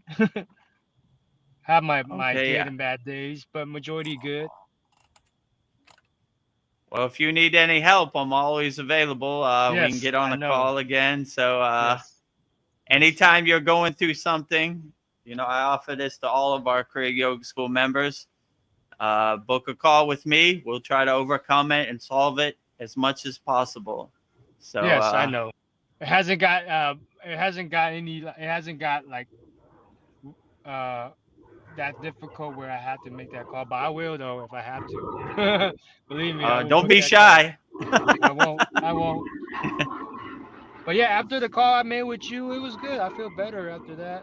Definitely. It's just we all go through it, and sometimes we just gotta. Our ego won't allow us to reach out for help. But when I reached out to ask you, I felt more peaceful for sure. Nice. Outstanding. Yeah, we like I always say, rising tides lifts all boats. So we want all Yes. of our members to be happy and blissed out yogis, so or yoginis. So feel free to reach out if you're going through something. That's what I do. I'm trying to get the best results and benefits for all of our members as much as possible. Yeah, you're doing a great job. Thank you. We appreciate you. You help me out a Yes. lot. You help me a lot. I know you can help a lot of people too. That's why I support this school as much as I can. Yeah, I appreciate that. I I appreciate everything you do. Thank you for being a member of our Kriya Yoga School. Yeah. A1 day one, right? From the Yes. beginning. Day one, Baba G. It's Baba G. He pulled me into it. Baba I G, can't. right? Baba G pulled me in. I can't. You know what I mean? When the divine calls, you have to stick with it. All the glory to Baba G, as All the always, glory right? to Baba G. Yeah, for sure. I didn't come to this school by accident. That's for sure. Yeah, so I noticed at the yoga school, somebody did grab one of the little tear-offs from my advertisement. I was Nice. thinking of like taking one or two off myself, for marketing technique, 'cause if they see it and some are already torn off, they'll be like, "Ah, so people are interested in this. Let me get one." But somebody already got one, so that's good. All Maybe we'll right, get a new great. member. Whoever tore that off, come join our movement. Let's get some help. Let's plant that tree today. Let's be the Yes. best person we could be in 2025 because like we were saying earlier, it's a war zone out here with you need some techniques, you need the right mindset to overcome this Maya delusional, crazy, chaotic world out here. Yeah. Sandy Nicole had a question. She says, regarding the archangels that we spoke about earlier, they tell me all the time that they truly want to help us. I feel this with all the light beings. They love helping us through everything, just like Yeah. they put Vedagurudev on our paths. Yes. I appreciate that, Sandy. Yeah, from my perspective, they can't really interfere, but they enjoy the opportunity to guide you if you're on the high enough frequency. So that's why I aim to raise my frequency as high as possible. But my intuition was, like I said before, help as many people as possible wholeheartedly with no expectations. Love as many people as you can unlimitedly with no expectations. Do the best you can. Like I always say, give me the opportunity to help you as much as possible. So when I ascend my physical body, I have a Santa Claus list. Make the sound effect, Veronica. Yeah, there you go. So I have a Santa Claus list bigger than Santa Claus. How many people did you help, Vedagurudev? This many. You're so undeniable. You helped so many people on the path. Come on in. The pearly gates are open. Come join Babaji around the campfire. You know, assume your position in the picture. You know, as my members have showed. I haven't showed it in a while, but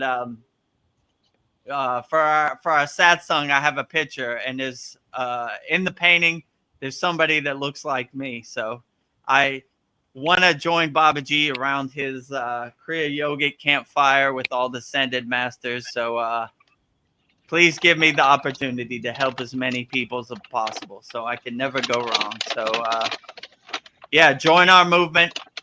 Free 7-day trial at our Kriya Yoga School Masterclass, and give me 90 days to help you. You know, if it doesn't work, you can cancel after 90 days, but give me 90 days. All of our members on the screen right now have been there since the beginning, so they've done a lot of inner work, and if I'm sure if it wasn't effective, they wouldn't be here if they didn't believe in our mission and our cause. So join our Kriya Yoga School family. We would love to have you, and let's get you the help you need, and get you the results you're looking for, and help you be the best person you could be in 2025. So give me some more names on my Santa Claus list, so when I send, I can have your name as somebody I helped on the path also. We have Practice Being in the house. He says, God, Babaji, bless you, Tony. Know that Kriya Yoga is a powerful tool always at your disposal. Don't take days off, and thank you for always being available, Vedagurudev. Thank you. No problem. My pleasure. I deliver Babaji's mail wholeheartedly. So I look forward to that. Yeah. But yeah, try not to take days off, but life calls, even for me. So don't beat yourself up about it. You know, just dust yourself off, get back on the path, you know. So try to do as much Kriya Yoga as you can, and have some tools to integrate in your daily life. And yeah, if you need some tools, like I said, we have a special promotion, free 7-day trial. Go to KriyaYogaMasterclass.com. When you sign up, you'll receive a free one-on-one call with me, and we'll try to overcome whatever problems you're going through. And let's get some tools. Let's help you, whatever you're going through in the present moment, and be the best person you could be. And like I said, give me 90 days.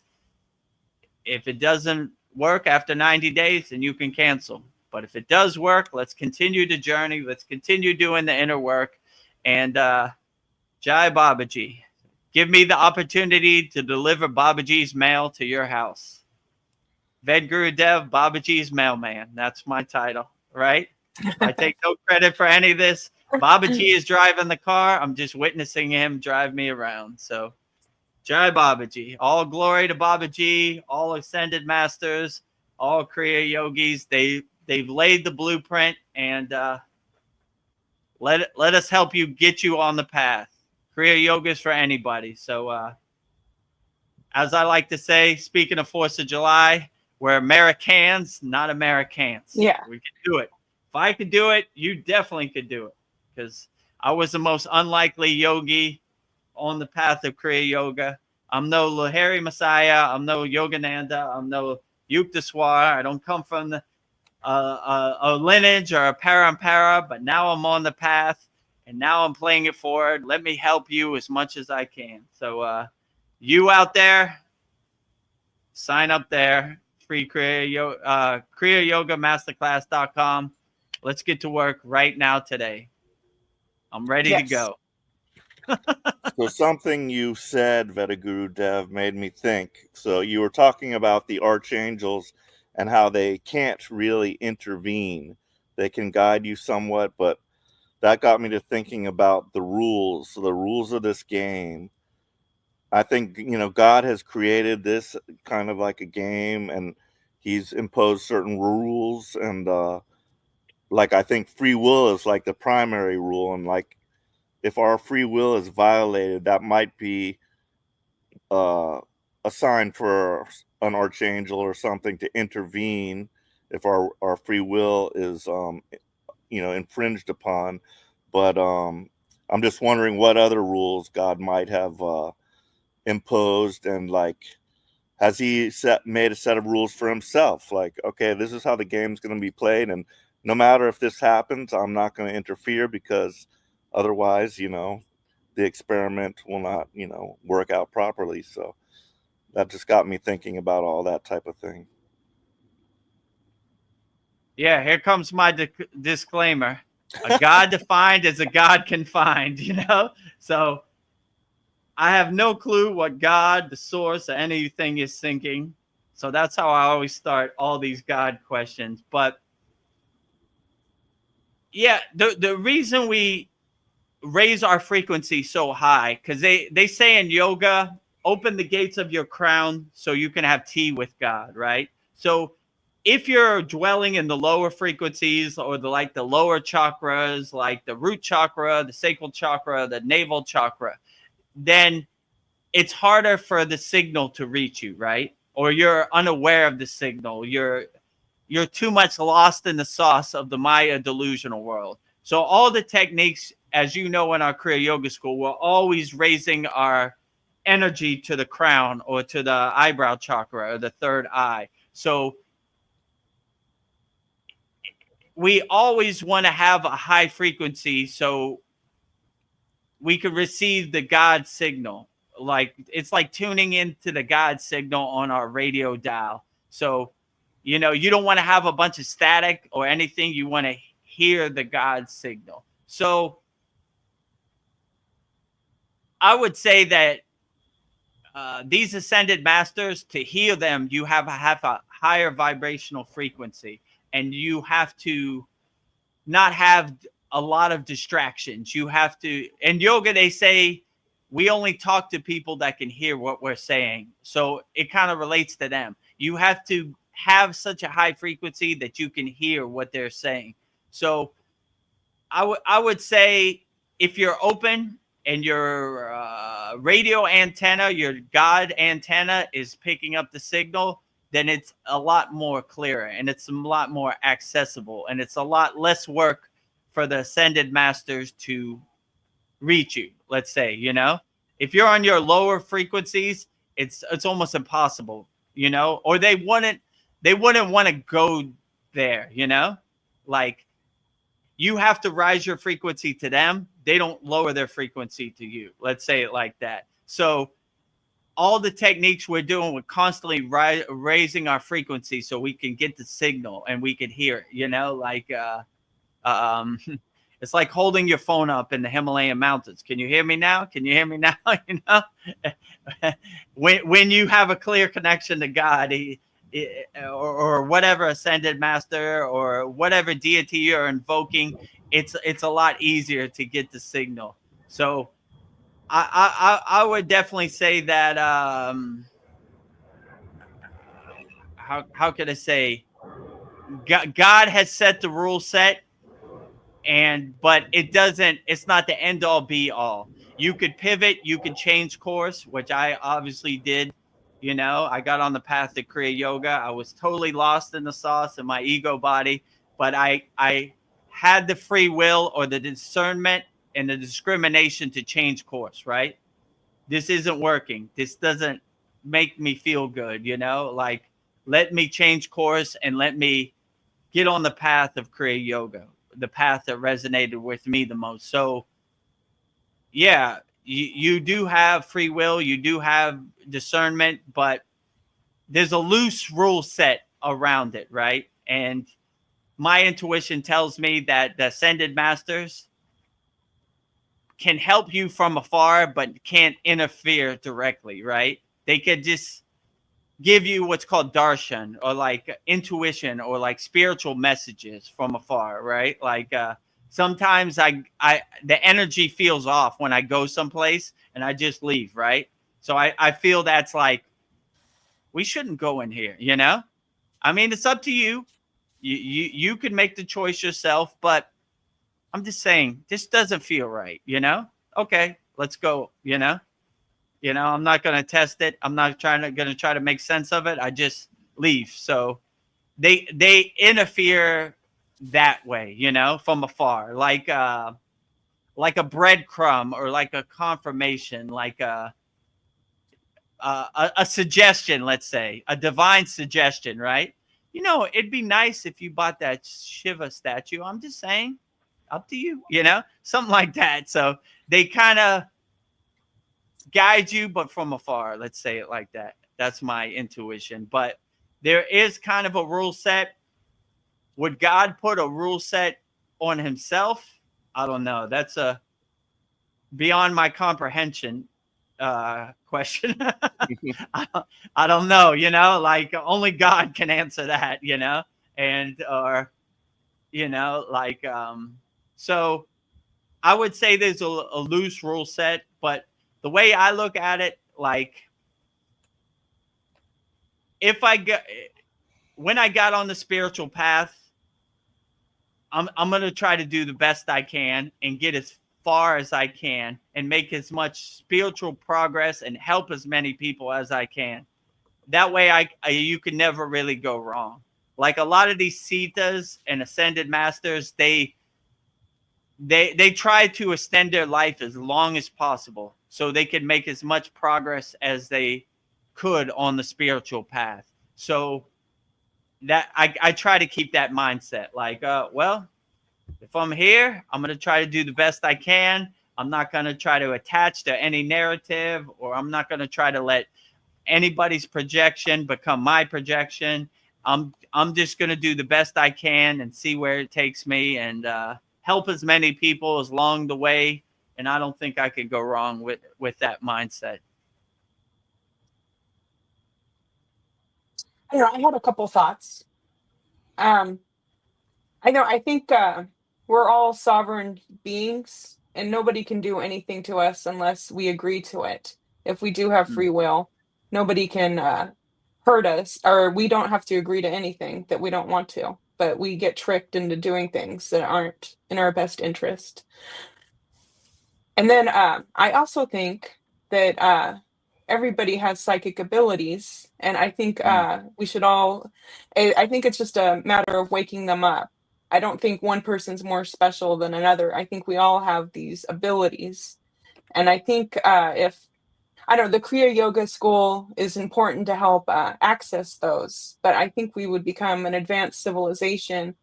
We'd have a more heightened awareness. We wouldn't hurt people if we were able to awaken these abilities we've always had, because we would be more have more empathy for others. So, and it wouldn't be about Siddhas. It would just be that you know, I really would be you and you would be me. We would understand each other on such a deeper level. But it seems like there's a lot of effort into shutting down these abilities that we all have, that we've forgotten that we have. And I think, I don't know, being at the Kriya Yoga school, I definitely feel things are more enhanced with me. I don't want to get into it, but I don't know. I think when you do the inner work, these things just happen as a byproduct. So I think that's another reason why the Kriya Yoga school is important, just to become aware of who you really are. It's something that's within all of us. Good Yeah, what call. we try to do in the Kriya Yoga school is unlock your true inner potential, right? Yeah. I can't give you anything. I can't have a magic wand and magically enlighten you. Like, bing, You are enlightened. You have to do the inner work, and you have to walk the path yourself. All I could give you is the tools to help you awaken your dormant inner self. Help you raise you to a higher consciousness. But yeah, you have to do the inner work. That's why I always like when people say, I'll give you an enlightenment or this or that or these spiritual powers. They really can't give you anything. All they can do is help you realize your inner potential that is inside you as you. So in our Kriya Yoga School, we basically unlock your inner potential. These are the tools that I use to unlock my inner potential. They might work for you, they might not, but we have so many, something's got to work. We have hundreds of Kriyas in our Kriya Yoga School that something has to work. So when you do the inner work, you unlock that potential, and you have it inside you as you. So I really can't give you anything. All I could do is help you unlock and realize your true inner potential. And once you realize your inner potential, the possibilities are unlimited.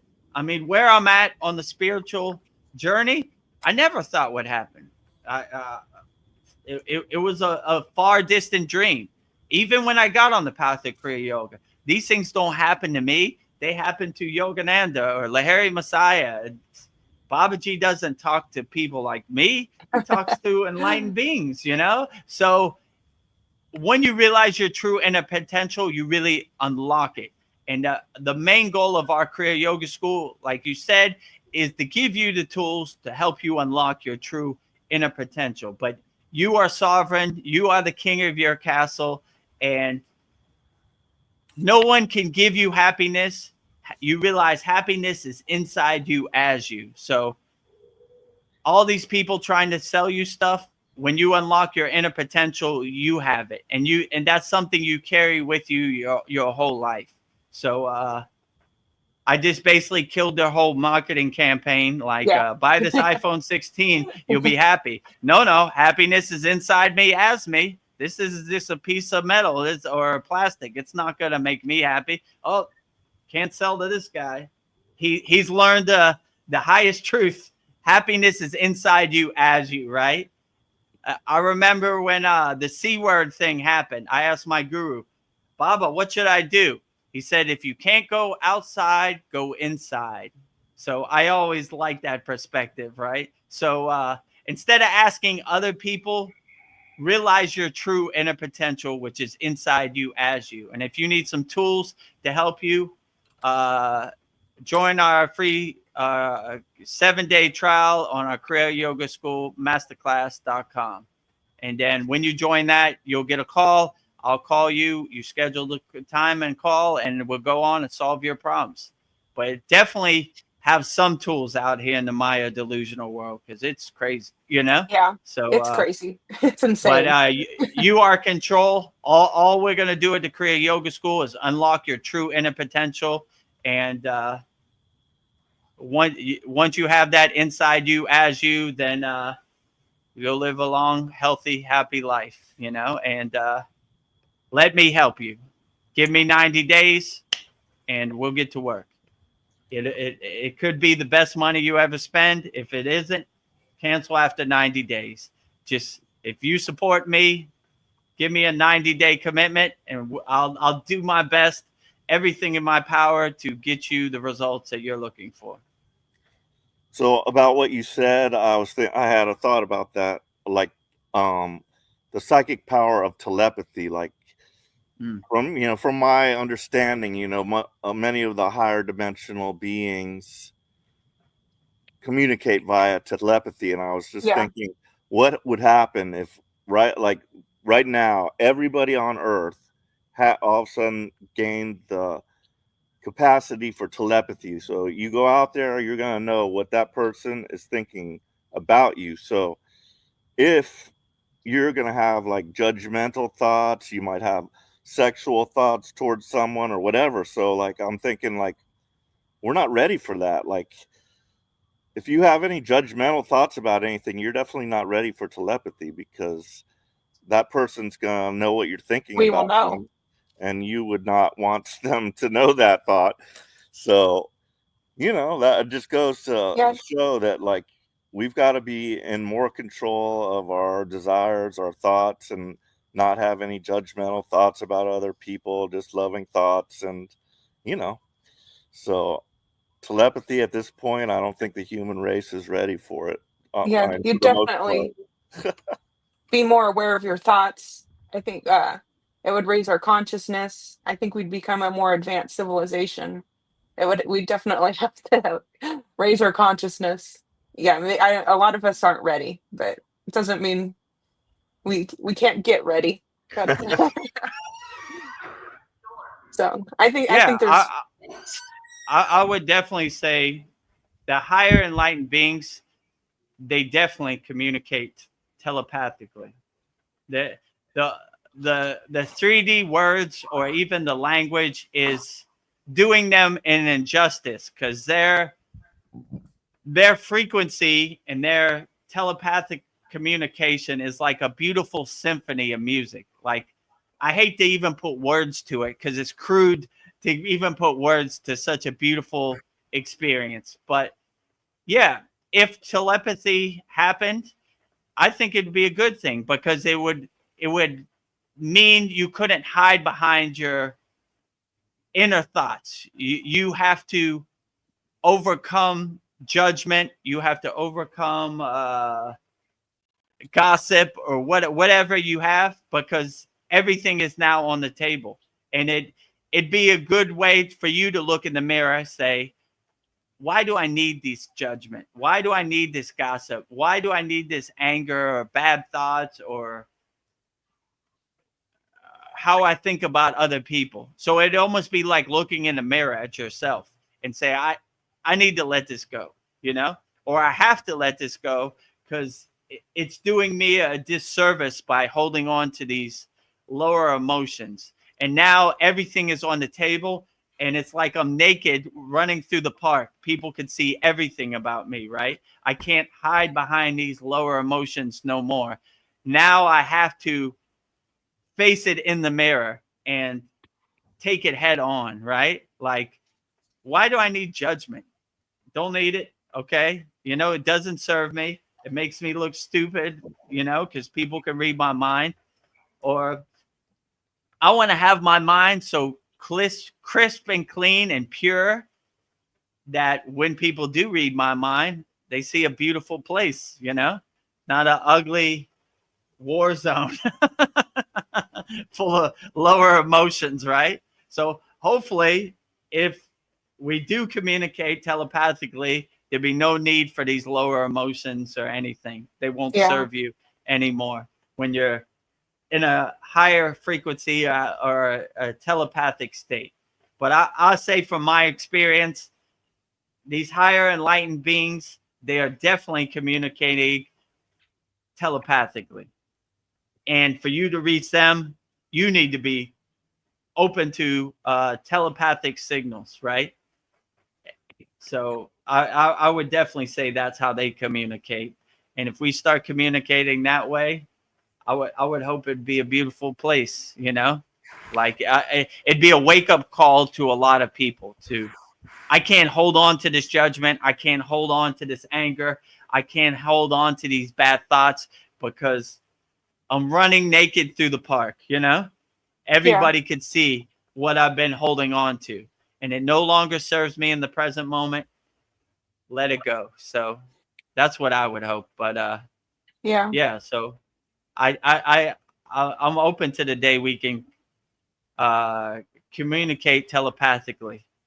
Gives me Yeah. the opportunity to sharpen my sword, so I can be more clear when I communicate with the higher frequency beings telepathically. It's a I'd like good to opportunity communicate. to practice.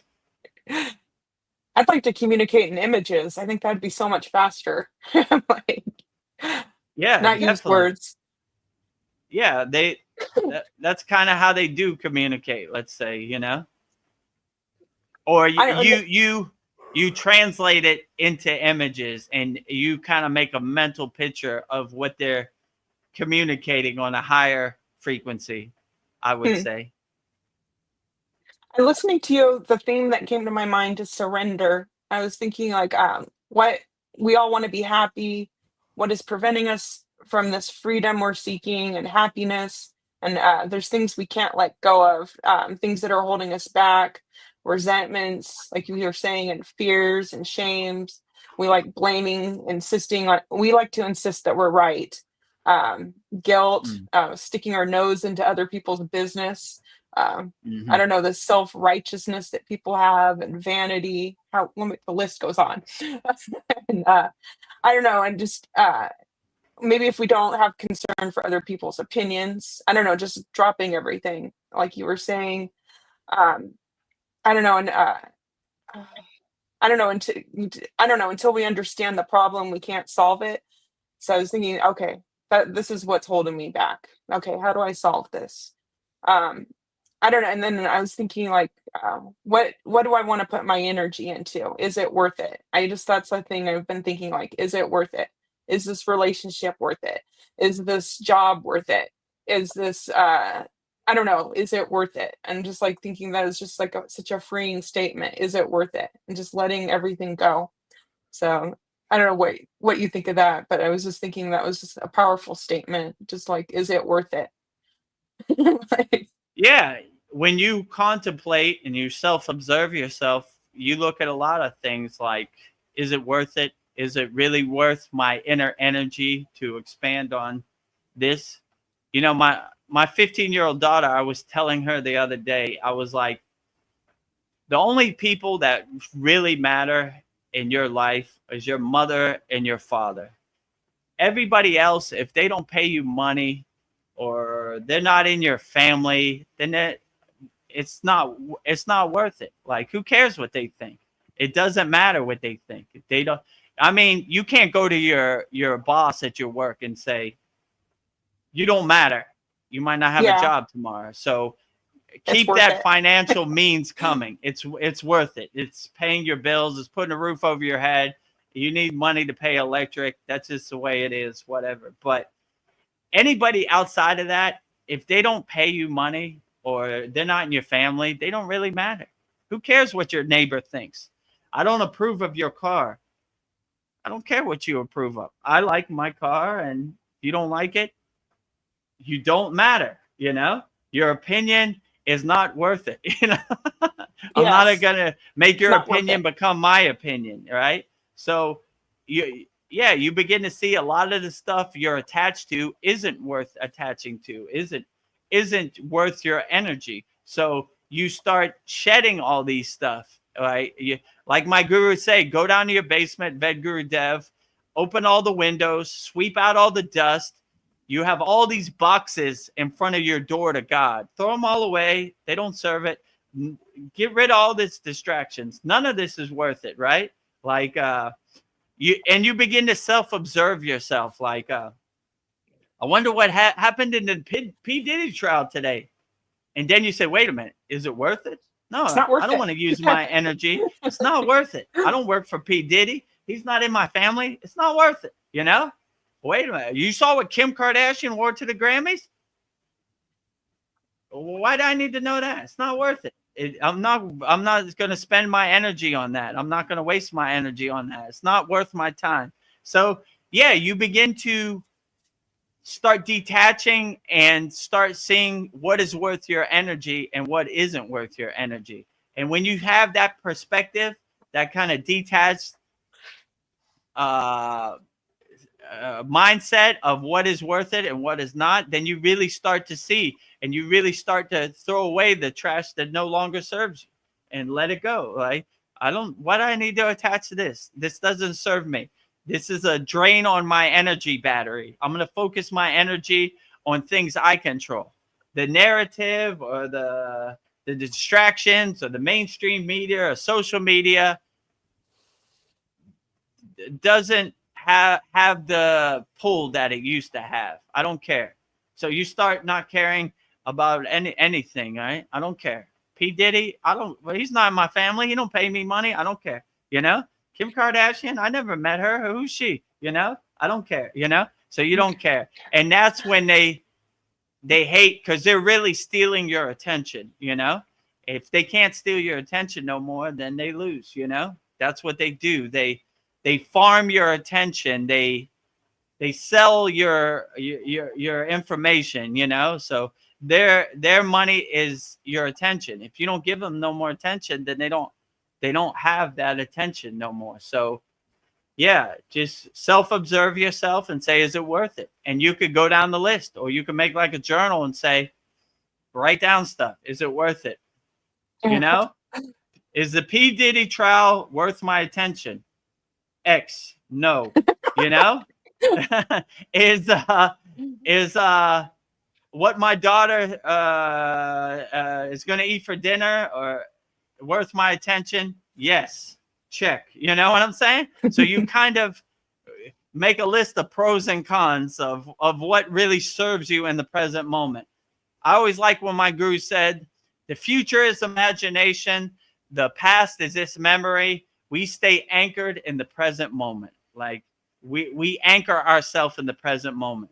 Does it serve us in the present moment? Like I said before in the other live stream, if you look out your window and you don't see any bombs or you don't see any airplanes, does it serve you? No. Let it go, you know? No need to know about it, you know? Let it go. It's not worth it. It doesn't serve you in the present moment. You're easily controlled if you're in a state of fear. But we're fearless yogis. We don't fear nothing, right? I climbed the Himalayan treacherous mountains. I wasn't scared of the wind. I was scared of the cold. I wasn't scared of the cave. I wasn't scared of the Himalayan Yeti. I enjoyed it. It was such a beautiful experience, right? So if you stay in a state of fearlessness, these things almost seem like junk or like a joke to you, you know? You're like, whatever. So always be a fearless yogi, my friends out there in YouTube land and my Kriya Yoga School members. Stay fearless no matter what. Stay fearless. Because you're less easily controlled if you're in a state of non-fear, you know, if you're fearless. If you're in a fear-based state, you're easily controlled, you know, because you're scared. If you're not scared, you don't care about nothing. So nothing is worth your time. I'm not scared of that. Well, what do you mean? It's going to be World War III and then blah, blah, blah, blah, blah, blah. I'm not scared. I don't care. You know? Yeah. Happy every day. So wake up every day, my friends, with a big smile on your face. God is great. The sun is up. It's going to be a beautiful day. And it will be a beautiful day if you have that perspective. Yes. Practice being. He has some beautiful comments. We have only one mind. They are not different minds. Telepathy isn't special or mysterious. It's natural. Our life energy is precious. Every moment is a spiritual investment. Yeah, I agree with you. Practice being very profound. Yeah, there's not, I am over here and you are over there. If we see all of us as one, God is in everything and everywhere inside us as us, then there's no reason to look at anything in a dualist perspective. You look at it in a oneness perspective. That tree is me. I am that tree. You know, I am that bird. That bird is me. And why would you hurt anything? Because you see yourself in a reflection, like a mirror and everything. So yeah, when you have that oneness perspective, there's no need to hurt anything. And you can't be in my perception, I don't even know what you would call this. The people who control the world, their playbook is divide and conquer. That person has a different skin tone than you. You can't hang out with them. They're bad. Their skin is a different color than your skin. The flag is different from your flag. Their religion is different from your religion. The country name is different from your country name. On and on and on. Their language is different from your. But if you see yourself as one with everybody, you're less easily controlled and you're less in a fear-based state of mind, right? So you say, that person has a good soul. I don't care what color their skin is. That person is a good person. They're just trying to feed their family and be happy. I don't care what flag they have or what religion they believe in, you know? What difference does it make? So the playbook doesn't have the pull that it used to have of divide and conquer. When you see yourself inside, you see God in everything and everywhere. So when you see yourself as those people, how could you hurt them? So this is a higher wisdom that they don't want you to realize. Let's say it like that. But Vedgurudev's going to give it to you straight. I'm not going to sugarcoat it or fluff it for you, you know? Like, be the best person you can. Love as many people as you can. Help as many people as you can. Selfless service, karma yoga. Look for opportunities to go out of your way to help as many people as you can. And I don't see how you could ever go wrong. But harming people, when you get on a higher frequency, like hurting people or harming people or talking bad about people, it almost seems like trash that stinks to you, right? Yeah. You don't want to carry that trash with you. You want to throw that trash away, right? Like, give it to the trash man. Put it on your curb. Take it away. This no longer serves me in the present moment. So, yeah. So I look forward to the day we could all communicate telepathically, and I enjoy running through the forest naked, right? This is who I am. I got nothing to hide, right? Yeah. I got no judgment. I got no guilt. So hopefully, if you could read my mind telepathically, I would be a breath of fresh air for you, right? Like these other people, their mind look like a minefield or a war zone. But Vedagurudev, it's a blissful, walled garden, sanctuary, sacred space, a beautiful, happy place. I want to read his mind more often. Hopefully, but maybe I have an off day, and maybe my mind doesn't look so good one day, but hopefully I could clean that up and make it look as beautiful and happy as possible for everybody. It'll be beautiful when all we see is each other's souls. It's no judgment. Agree. I mean, when I decided to do this free 7-day trial, a word that really stuck into me, and it's probably sent by the Ascended Masters, was soul coaching. Let me coach your soul. Let me uplift your soul. Let me make your soul shine. Please give me the opportunity. Please, please, please, please, you know? So, yeah, like it says on there, sign up for a free trial, Kriya Yoga Masterclass, free 7-day trial, KriyaYogaMasterclass.com.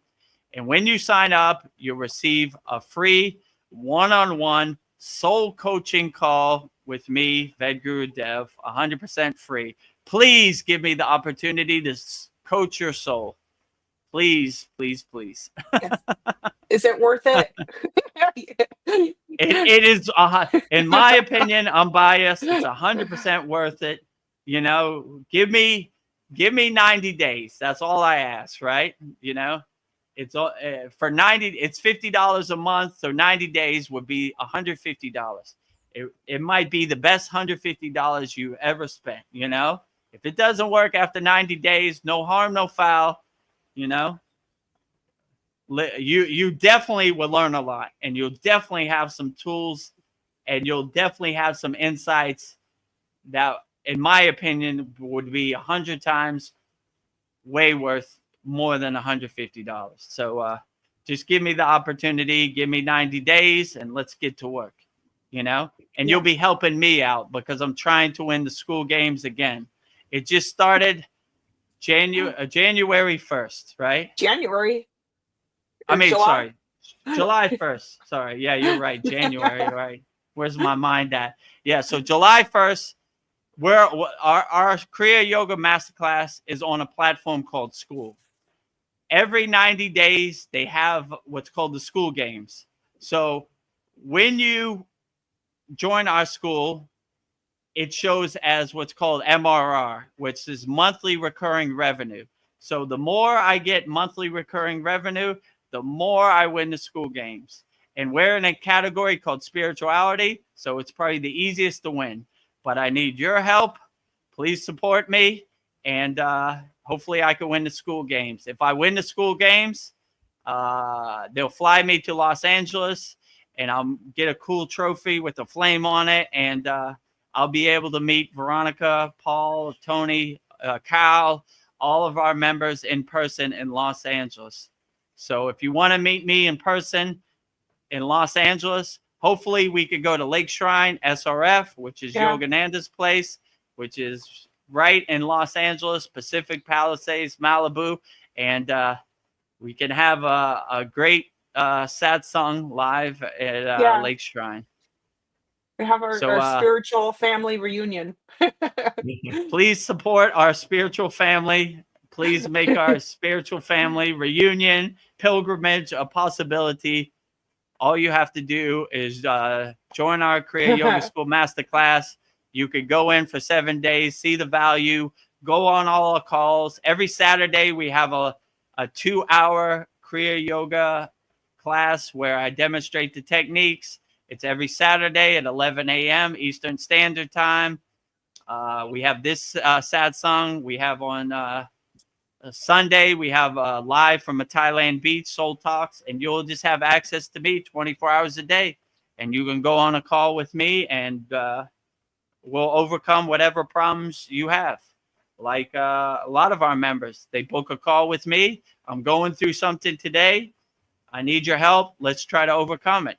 Yeah, let's do it. You know, like I said, one of our members, Brendan, has been on like 6 calls with me in the last month. So yeah, I'll keep going on calls till the problem is solved or you feel better. You know, you see Tony, he went on a call with me. You want to go on it again?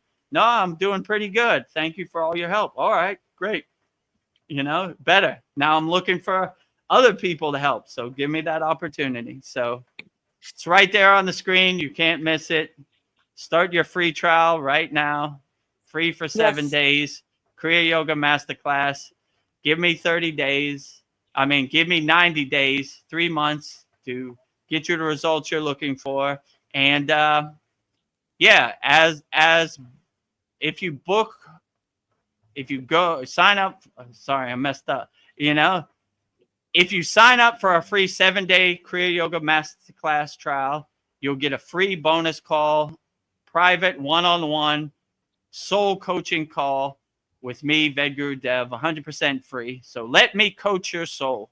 Let me speak to your soul. Let me try to make your soul shine. Let me try to lift you out of the pit of despair or wherever you're at right now and help you as much as I can. Please give me the opportunity. Please let me help you as much as I can. And it's right there. Right there. Let's grow this spiritual family. Join our spiritual Kriya Yoga family, our loving family. We'll be like 200 people that meet you at Lake Shrine. Or 200,000. If you join us, then you'll get the invite to meet us at Lake Shrine SRF in person.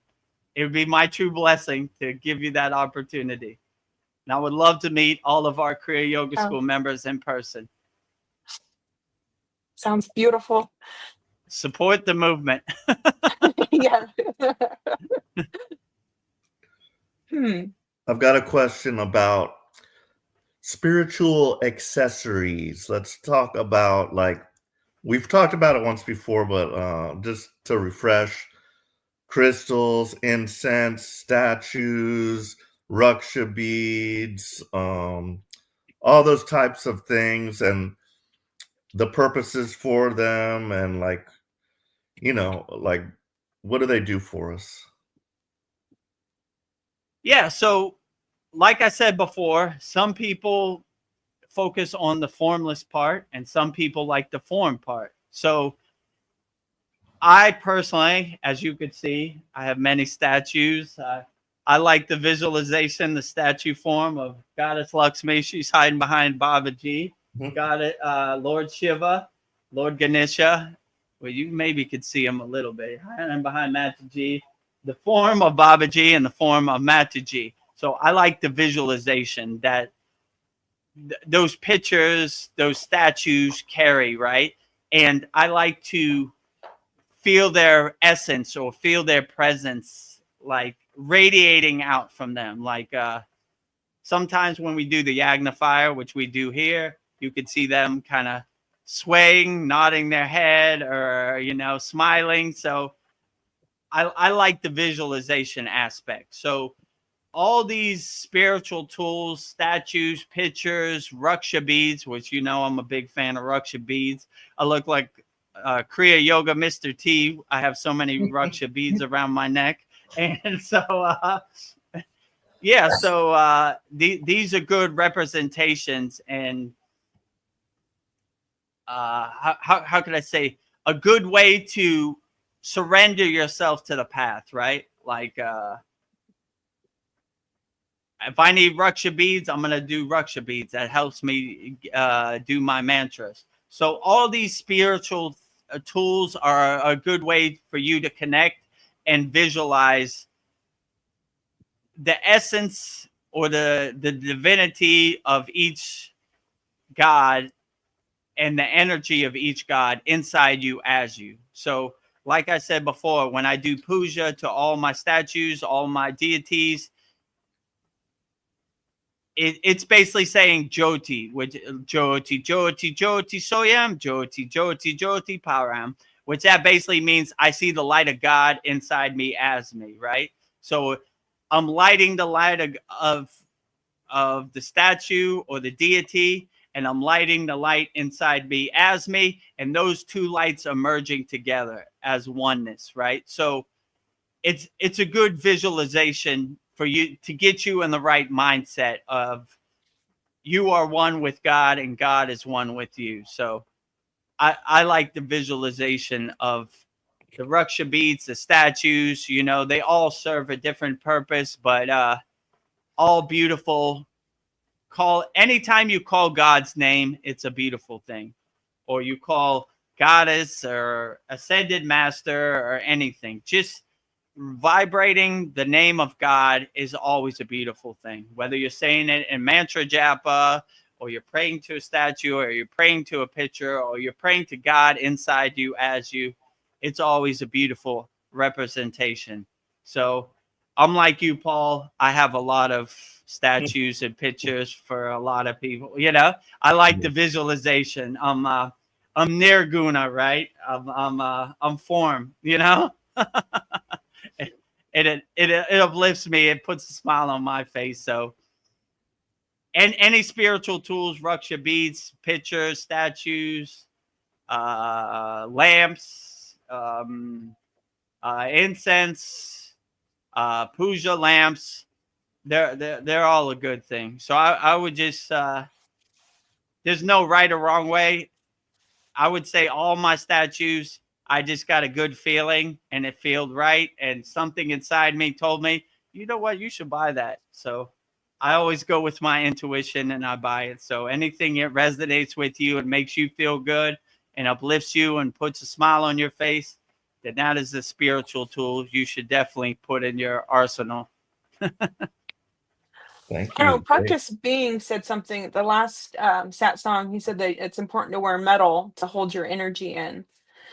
Yeah, And true. A lot of yogis, my guru included, like to wear rings and earrings and different metal, But in my case, I'm not like a ring guy or a metal guy. So if it works for you, do it.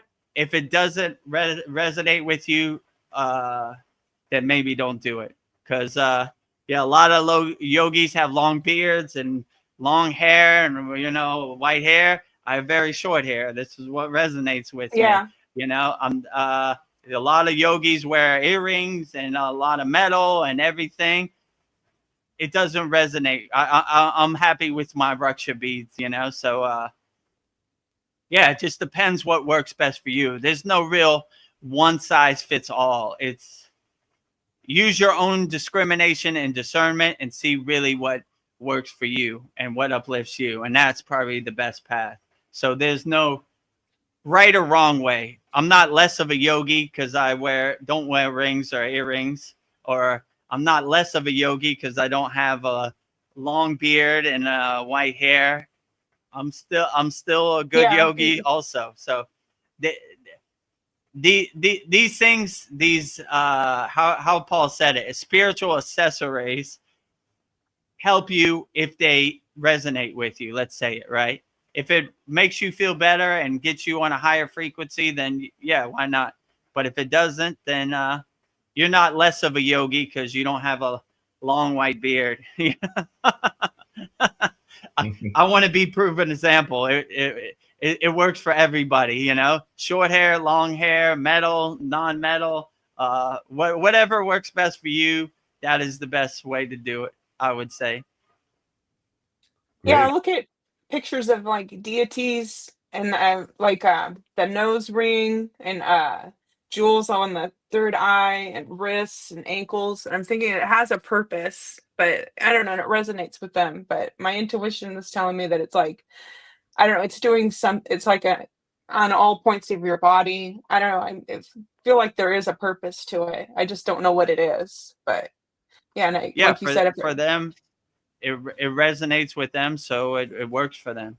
So continue. But yeah. I don't know if you're gonna see Vedagurudev with a nose ring. No, I can't even visualize that. Yeah, it just doesn't make sense. It doesn't visualize with me either. So to them, it works for them. It uplifts them. It enhances them spiritually. Fine, you know. But Yeah, if it doesn't, it makes you yeah, feel uncomfortable. It doesn't resonate with you. No need, you know. It doesn't make you less of a yogi or yogini if you know. I don't like to think those things define my soul either, you know. They're just some accessories that help amplify it or enhance it. But if you're doing the inner work, it doesn't matter what you have on or how long your hair is or, you know, anything. You're still the same yogi you are regardless. And a lot of these yogis, like sannyasis or renunciates, they don't wear anything. They barely cover their private parts. They have what's called a dhoti just to cover their private parts. But yeah, anything else, they don't have anything. So they don't, you know, maybe they'll have like a ruksha beads just to do their mantra japa. But anything else, they don't carry anything with them, you know. So that works for them, and that's the right path for them.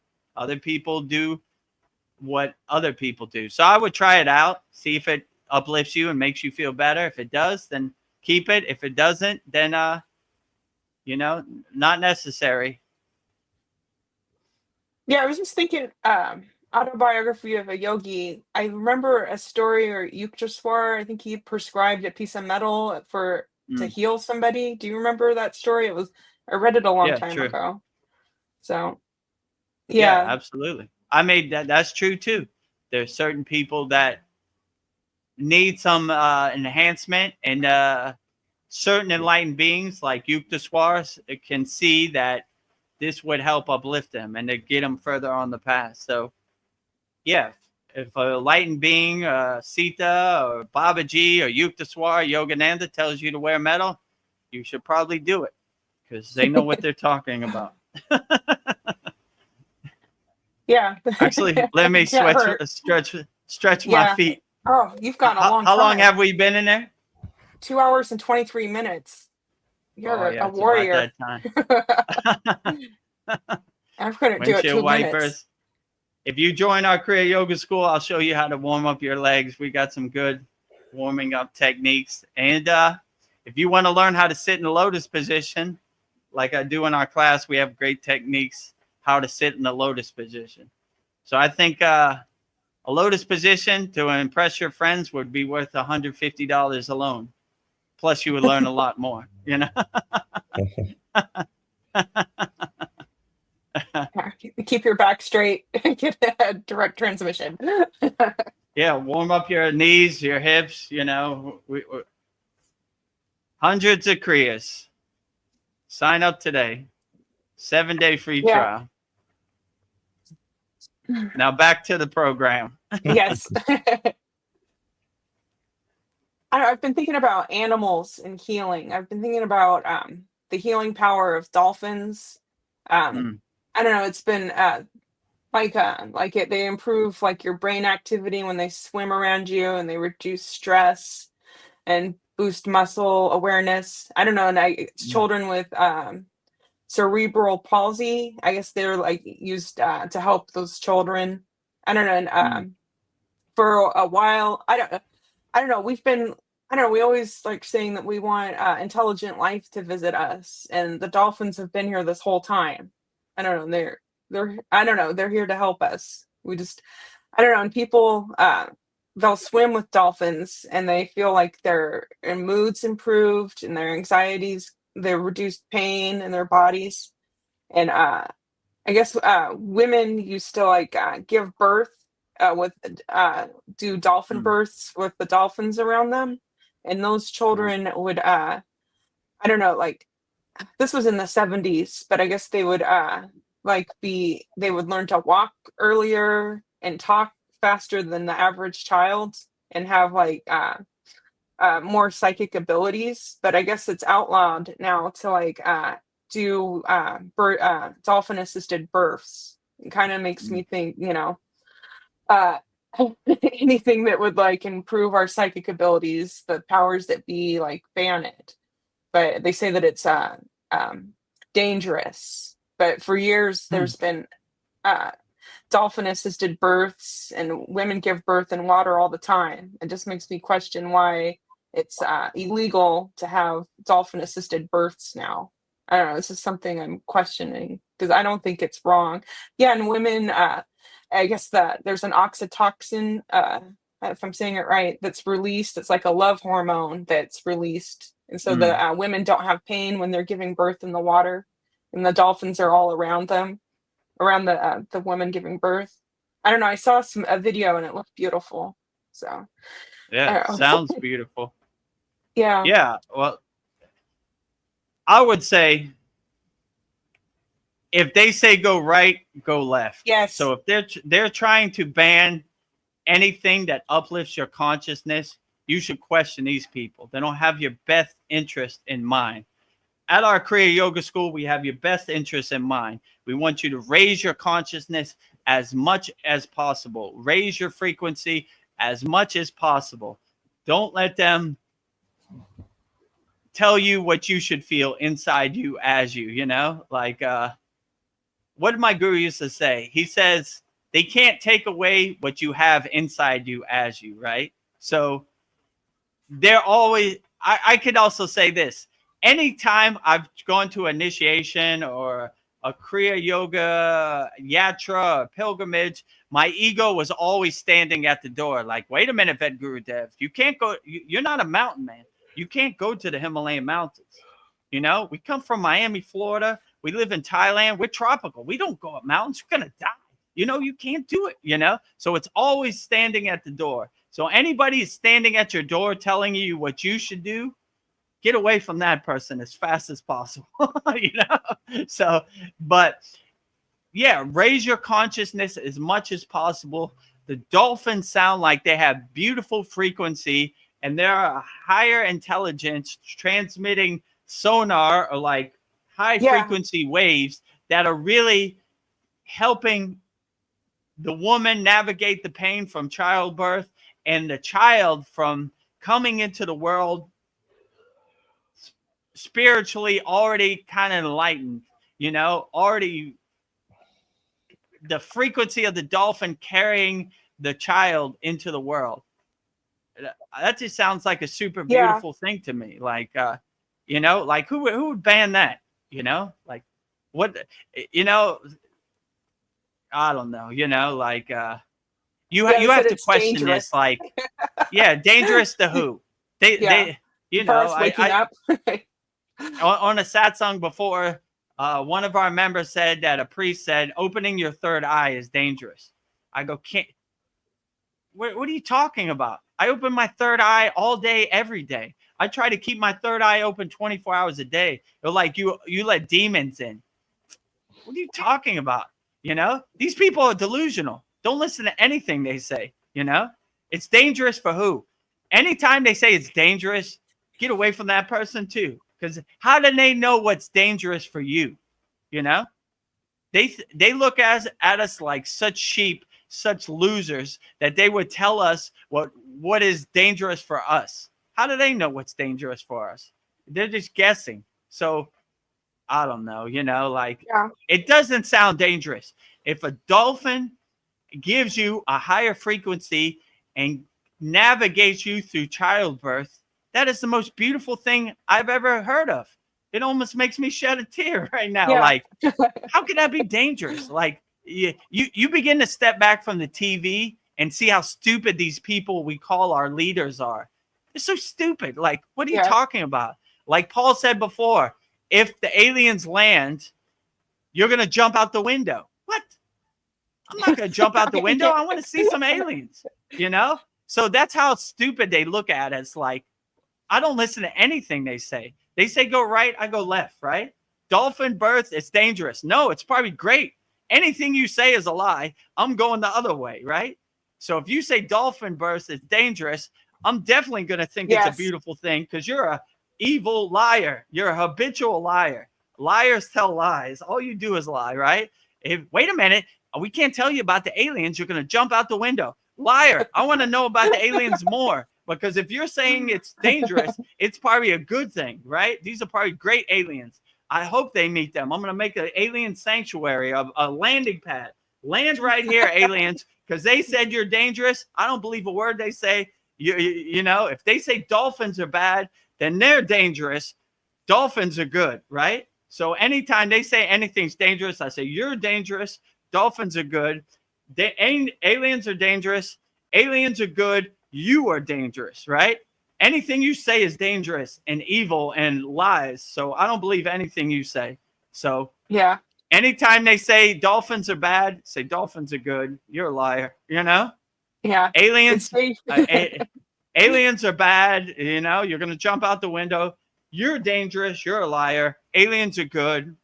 I'm scared of you, not aliens. I'm scared of you, not dolphins. I'm scared of you. You scare me way more than aliens. And you scare me, you're trying to put my mind in a cage and tell me, well, this is what you should think. I'm way more scared of you than the Himalayan Yeti or aliens or dolphins or anything. I'm scared of you, telling me what's dangerous or not. I'll use my own discernment and my own discrimination. Not dangerous. You're dangerous, right? Yeah. Dolphins are beautiful. You are ugly. Now You are they're dangerous. threatened if we all open up our third eye and then we can see through all the BS. Like, Yeah, they have to stop you before you go down the path. That's why they try to make all this Kriya yoga or spiritual stuff woo-woo, like mystical, like, oh, that doesn't work. How do you know what works? Try it, and if it works for you, like I said, give me 3 months of your life, you can go at your own pace. Give me 3 months. If it doesn't work, then whatever, but if it does work, let's really get to work. Let's really lean into it. So if they're telling you not to do it, you should do it. That's what I think. If they say go right, I go left. Yes. So anything they say about the spiritual path, don't believe a word they say. I saw this priest that was saying that you open your third eye, demons are gonna come in. I was like, Show me. if you open your third eye and demons come in, I should have seen like 10 million demons by now. I have never seen one. So your ghost stories are not true because I opened my third eye. Everything we do in our Kriya Yoga School, third eye, crown, third eye, third. Have you seen a demon in the last year, Veronica, at our school? There you go. Opposite. So you're right. No demons. And when you're doing your inner work, these lower beings, I have no audience. I've never seen them, but I'm just saying, stay away from you anyway. They wouldn't you stink to them, right? They want people that are in a state of fear or easy targets, At high target, you laugh at them. Oh, demon? Get out of here, you know? And in our school, we have a demon slayer mantra, right? From Agastya. So Yeah. if I ever saw a demon, which I probably won't, but I won't say never, maybe one day, I got my Agastya mantra. I got my Kavachim shield up. I'm ready to kick some ass. I can't Yeah. wait to put my foot inside a demon's ass. Yeah. Right? Like, pow! Get out of here. You know? I get Sarah be like, I could eat. Like, I'm hungry. Pow! Get out of here with that, you know? Right? So they never give me an audience. So, but You're you ready. know, I want my frequency to be so high that I tune into higher frequency loving beings, not lower frequency evil beings, you know? So I never have an audience. I'm going up, not down, right? I like when Babaji says, climb the ladder up to bliss, not down to ignorance, right? So we're always climbing the ladder up. Our breath, our energy, our kundalini is always going up, not down. So we don't never have that opportunity.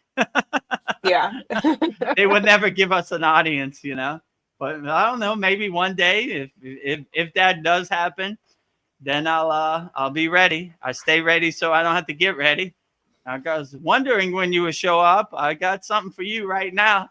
You know, you're not scared of me? No, Nope. we're fearless yogis. We're not scared of nothing.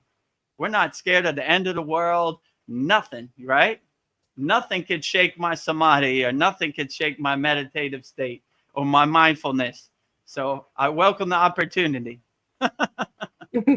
Yeah, the only problem I see with the dolphin birth thing is those dolphins are probably in captivity, you know. And I did get to pet a dolphin. I went to Mexico and I was able to, you know, touch a dolphin, which I always wanted to, because the Yeah. skin looks, you just want to know what that skin feels like. It just looks Yeah. so silky and shiny.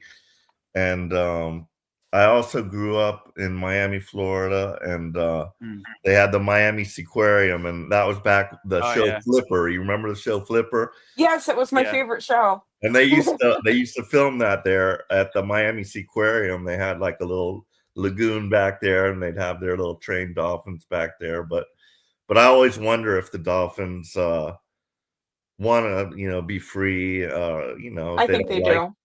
yeah. So Yeah.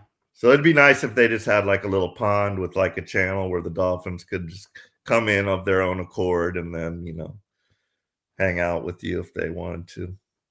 Yeah. Free the dolphins. Yeah. Free Willy. I don't know. I Free don't Willy. really like zoos or I don't know, aquariums. I feel like the animals are in a cage. It makes me sad. Like, Yeah, I agree. Let all sentinel beings be free. No Yeah. cages. but then I have 2 cats that are indoor cats. Maybe I'm a bad person, but like they seem happy. They get to roam free in the house, but I don't know. Yeah, Kind of feel like maybe it's a better situation for them, because outside Yeah. world is cruel it's for yes. cats, and especially animals. You know, you're under attack 24 hours a day, right? You Yeah. have to always shield yourself. Who knows, birds, whatever is out there, coyotes, you know. So yeah, it's probably a better situation. I don't know. Just talking about my cats. I think my cats. I don't know. All of the cats I've had through my life, like when I'm menstruating, all of my cats will like sit on my lap as like a heating pad. It's like they can sense when it's that time for me. And actually, both of my cats, when I'm sleeping, one will sleep at the top of my head and one at my feet. I feel like they're guarding me. They're like my Agastier. So, and then like the Great. humming of the cats, I kind of feel like the sound is like a frequency too that the cats put out. So, I don't know. Animals are definitely. healers. I heard a interesting story about cats, and this was like at a hospice place, hospice hospital, where, you know, people are getting ready to die, and they had a cat there, and like it would know when the people were ready to die, that cat Yeah. would be in their room. But in a sense, that would be kind of freaky. All of a sudden, you're like, "Oh shit, the cat's in my room. Yeah. It's my time." I've heard that story too. But yeah, Yeah, the cat was like an angel. yeah. Yeah, and I don't know, I feel like my angels have come to me through animals because I had 3 German shepherds, dogs when I was a kid, and they would follow me everywhere, and they'd keep me out of trouble. So, I had one too. I had a German Shepherd and we had a Collie. We had those 2 dogs, and the German Shepherd was like I was the only one that could like walk near it while it was eating because if anybody else did, it's gonna growl at them. But yeah. it was cool with me. Yeah, that's interesting. Mhm. Animals are unconditional love. Yeah, and I Do you wonder have any also. I what? also wonder like what they might be able to see that we can't see, and possibly they could be protecting us from negative entities or who knows what. Yeah. You never know. Do you I'd have like to any think. animal stories, Vedagurudev?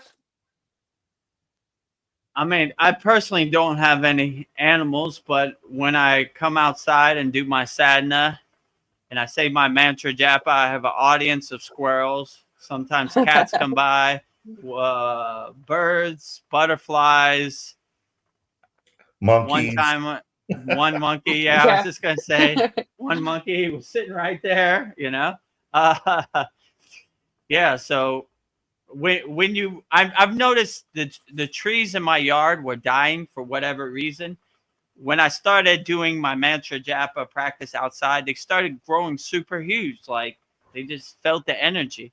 And there was one squirrel every day he would come and he knew the exact time I was going to do my mantra japa, and he just sat there and listened. And when I was finished, he would leave. And it was cool. Like yeah, so like I enjoy these confirmations from all these squirrels, monkeys, birds, butterflies. We haven't had too many butterflies because it was raining, but like they're Yeah. around here too. So yeah, it's great. I enjoy the animals' energy, and like yeah, sometimes. One time I was doing a yagna and there were 3 cats lined up just watching the yagna fire when I was doing it. Oh, They were wow. just That's amazing. sitting over there just watching. They didn't do nothing. I mean, I continued with the yagna. I didn't even say anything, but I could see them watching it. Yeah. And the other day, one of my neighbors, her cat was under my Ganesha statue, and I heard her like calling her cat, and I was like, "What's this lady doing in my house?" And her cat just came and it didn't want to leave. She had to come pick it up and take it back. Right. He's Wow. sitting under the statue. He likes the altar and the energy. Yeah. So yeah, I enjoy animals, and Agastya was an animal man. He traveled with animals. He liked animals way more than humans. So yeah, there's been a long lineage of yogis who have traveled with animals and have good vibration with animals. Some prefer animals more than they prefer other yogis.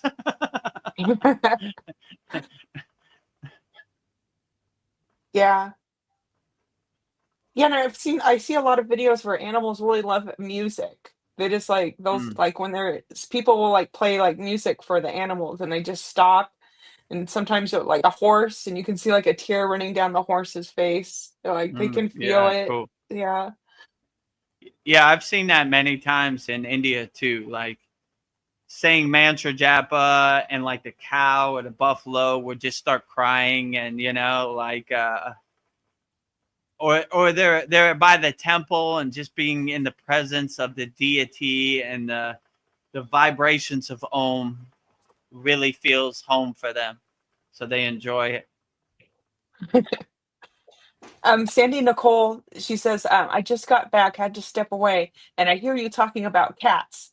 Today there were 2 cats hanging out in our yard. First time ever seeing 2 in the neighborhood. I usually only see the 1 cat. I must like your energy. That's Yeah, cool. like when I was doing the Yagna Holy Fire, I didn't know where these cats came from. They were just sitting there watching. Like I had an audience of 3 cats, and then when I finished, I looked and they were gone. They just want to enjoy the energy from the holy fire. Yeah. So Um. yeah, I like that I, cats are also in a meditative state. Like they're always like blissful and happy, and they just. So I tell people sometimes be more like your cat. Your cat don't care about nothing, only eating, sleeping, and laying in the sun, meditating. yes. Sandy Nicole says cats are quite attuned to the spirit realm. I can attest to that. I don't. Absolutely. My cats will like be staring at something on the wall, and there's nothing there, but they see something. So, but I don't know. I think they keep the house clear of bad energy. That's Yeah, I would definitely say they have a high attunement to the spiritual realm for sure. You know, they could see stuff or feel different frequencies that we can't for sure. They're more attuned to the spirit world. I would say that's true also. yeah.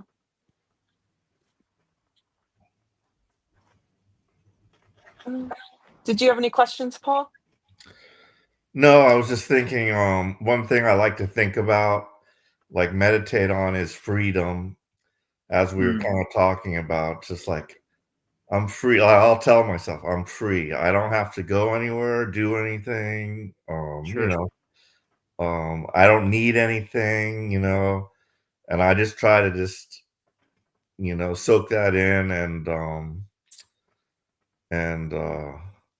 not be restless, because that's my problem. Get restless. I got to do something, But I just try to think, concentrate on freedom and what that feels like.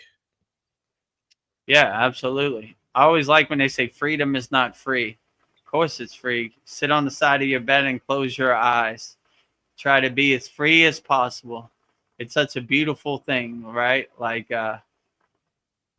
being free and just enjoying your life, I enjoy that too. I don't have a boss. I don't have a job to go to. So it feels totally liberating and totally free, you know? So I definitely agree with you. It's a beautiful thing to be free, like I want to be a free bird. I want to fly as high as possible.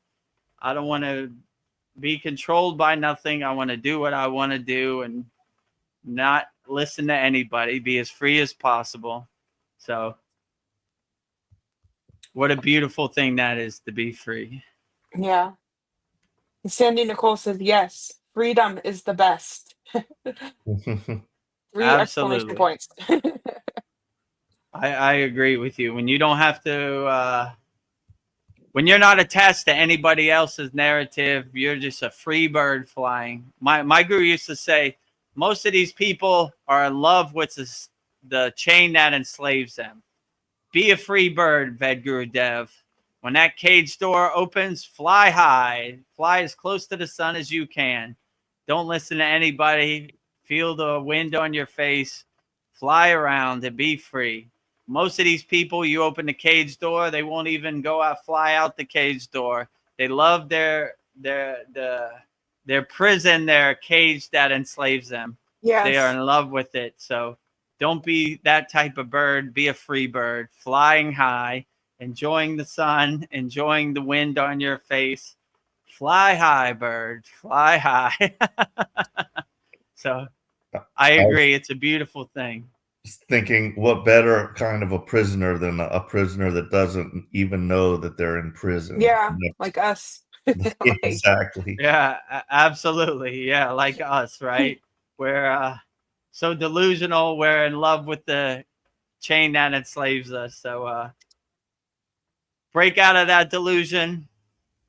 Get some mental techniques in our Kriya Yoga school, and we'll help you overcome whatever you're going through. We have many techniques, how to detach and let go, Almost all of our meditations and everything we do is like that. Detach, let go. Detach, let go.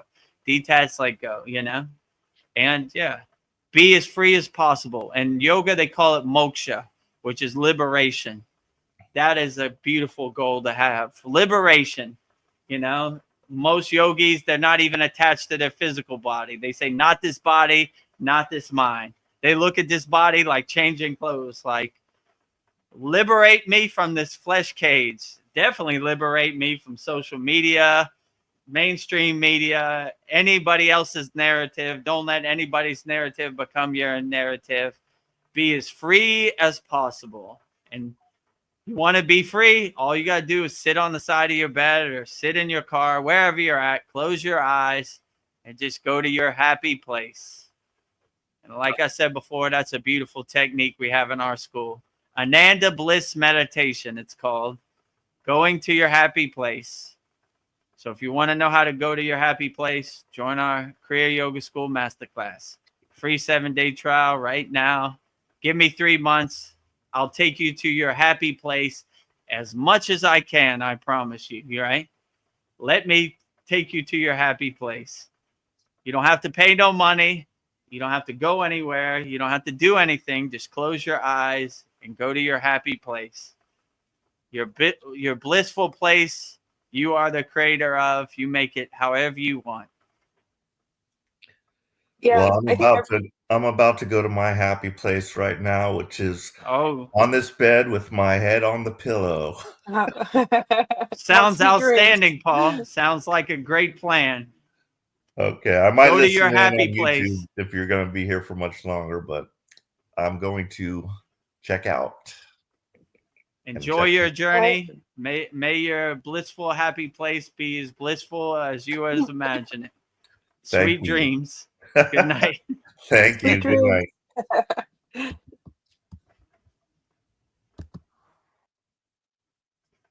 Yeah, I agree Great. with you, Vedagurudev. We have been on for 2 hours and 51 minutes. Do you need to stretch? Let me stretch my feet again. It's pretty good. The rain has gone. When we started, Yeah. it was raining, but I've already solved that rain problem, so no problem here. The satsang must continue. So it gets pretty hot in Thailand. Do you just dry your clothes outside? Yeah, that's another thing. So in Thailand, they don't have dryers. There's no need for a dryer. The sun is so powerful, you just hang your clothes outside. So I have a washing machine, but no dryer. It's unheard of in Thailand because Yeah, it's not necessary. unless it's raining.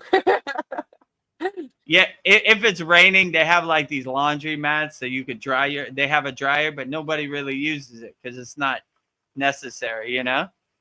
So yeah, I've Yeah. never had a dryer or never had to dry my clothes anywhere else. You know, I just hang it outside in the sun and it dries Yeah. it. The power I of the mean, sun. the power of the Thailand sun is super powerful. Yeah, I was noticing from my soul talks, the top of my head is starting to get burned. I'm sorry. I guess you're gonna pass for Even through the trees, it burns my head, but it's okay. It's it's part of it. I want that beam of sun to hit my crown. That is the Yeah. goal in Kriya Yoga. Yeah, my breaks at work, I try to go outside as much as I can, just close my eyes and just get a little bit of sun. So a little sun won't hurt you. It's good for you. Yeah, I agree So with you. Practice being said in one, like, should I go and out in the mud and my bare feet and feel the mud between my toes? I was like, absolutely. You should do that as much as possible. Grounding yourself, anchoring yourself, connecting yourself with Mother Nature is a beautiful thing. Like in the Himalayan mountains, it's super cold, but every morning I would go out barefoot and feel the Himalayan soil between my toes and connect with earth and ground myself as much as possible. It was a beautiful thing. So I look forward to that. So no matter how cold it was, my bare feet where it was on the ground or in the snow or Nice. whatever it was, Oh, so well, if Paul, if you're still watching, Sandy says nighty night and thanks for the great info and thoughts, Paul. So just to let you know, Paul. I'm just gonna shut my door real quick. yeah, go ahead. Okay. So yeah, anybody who's watching this, start your free trial right now. Sign up, 7-day free Kriya Yoga Masterclass trial. Go to KriyaYogaMasterclass.com. There's a red button. It says start your free trial here. Click on that red button. And once you sign up, you'll have access to our paid Kriya Yoga School community for 7 days. And you'll also get a bonus one-on-one soul coaching call with me, Vedagurudev, 100% free. Whatever problem you're going through, let me help you, and let me help you overcome it like I do for all of our Kriya Yoga School members. And yeah, join our Kriya Yoga School. Give me 90 days, and let's try to fix your problems as much as possible. I'll go on a call with you 100 times a week if that's what it takes. And, let me help you whatever you're going through in the present moment. So just give me 90 days. It's $50 a month. It will be $150 for 90 days. Should be the best $150 you ever spent. So let me help you. But if you want to try it out, it's free for 7 days. You could go in there. We go on all our calls. So, we have a live class this Saturday, which will be our 70th class. And you can have access to the Satsangs and everything and see what kind of value we have. Babaji just asked me if you could put him up. He's kind of leaning back a lot. Oh, I didn't even see it.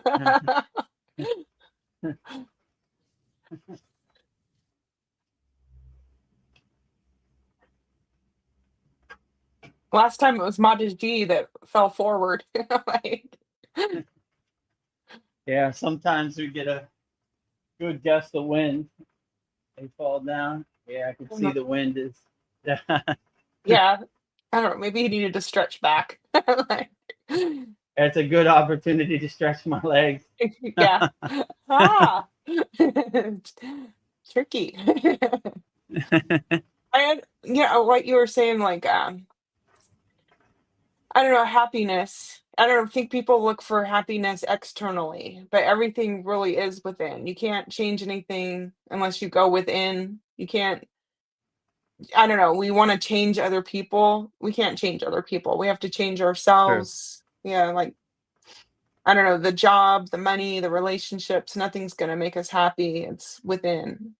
And that thing is people don't like change. I think that was scary for most people, and they don't want to take responsibility for, themselves. So yeah, it's hard. I think it's hard for people to look within themselves to, like, I don't know, really look at yourself.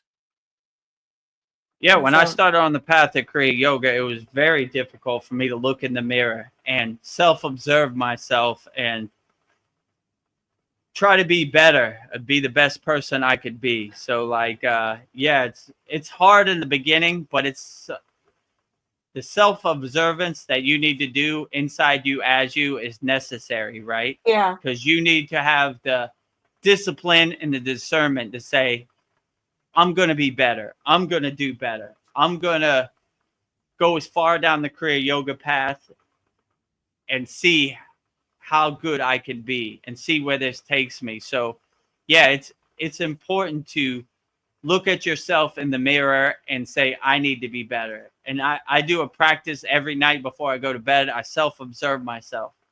What am I proud about? What I did today? What am I not proud about? What can I do better tomorrow? And just try to be 1% better every day, or try to be better every day. So, yeah, I definitely agree with that practice. It's hard in the beginning. For me, it was very hard for like 3 months. It was a war between me and my ego, right? The ego did not want to let go. and the ego hates the Kriya yoga path for sure. Yeah. So it was a constant war, sleeping.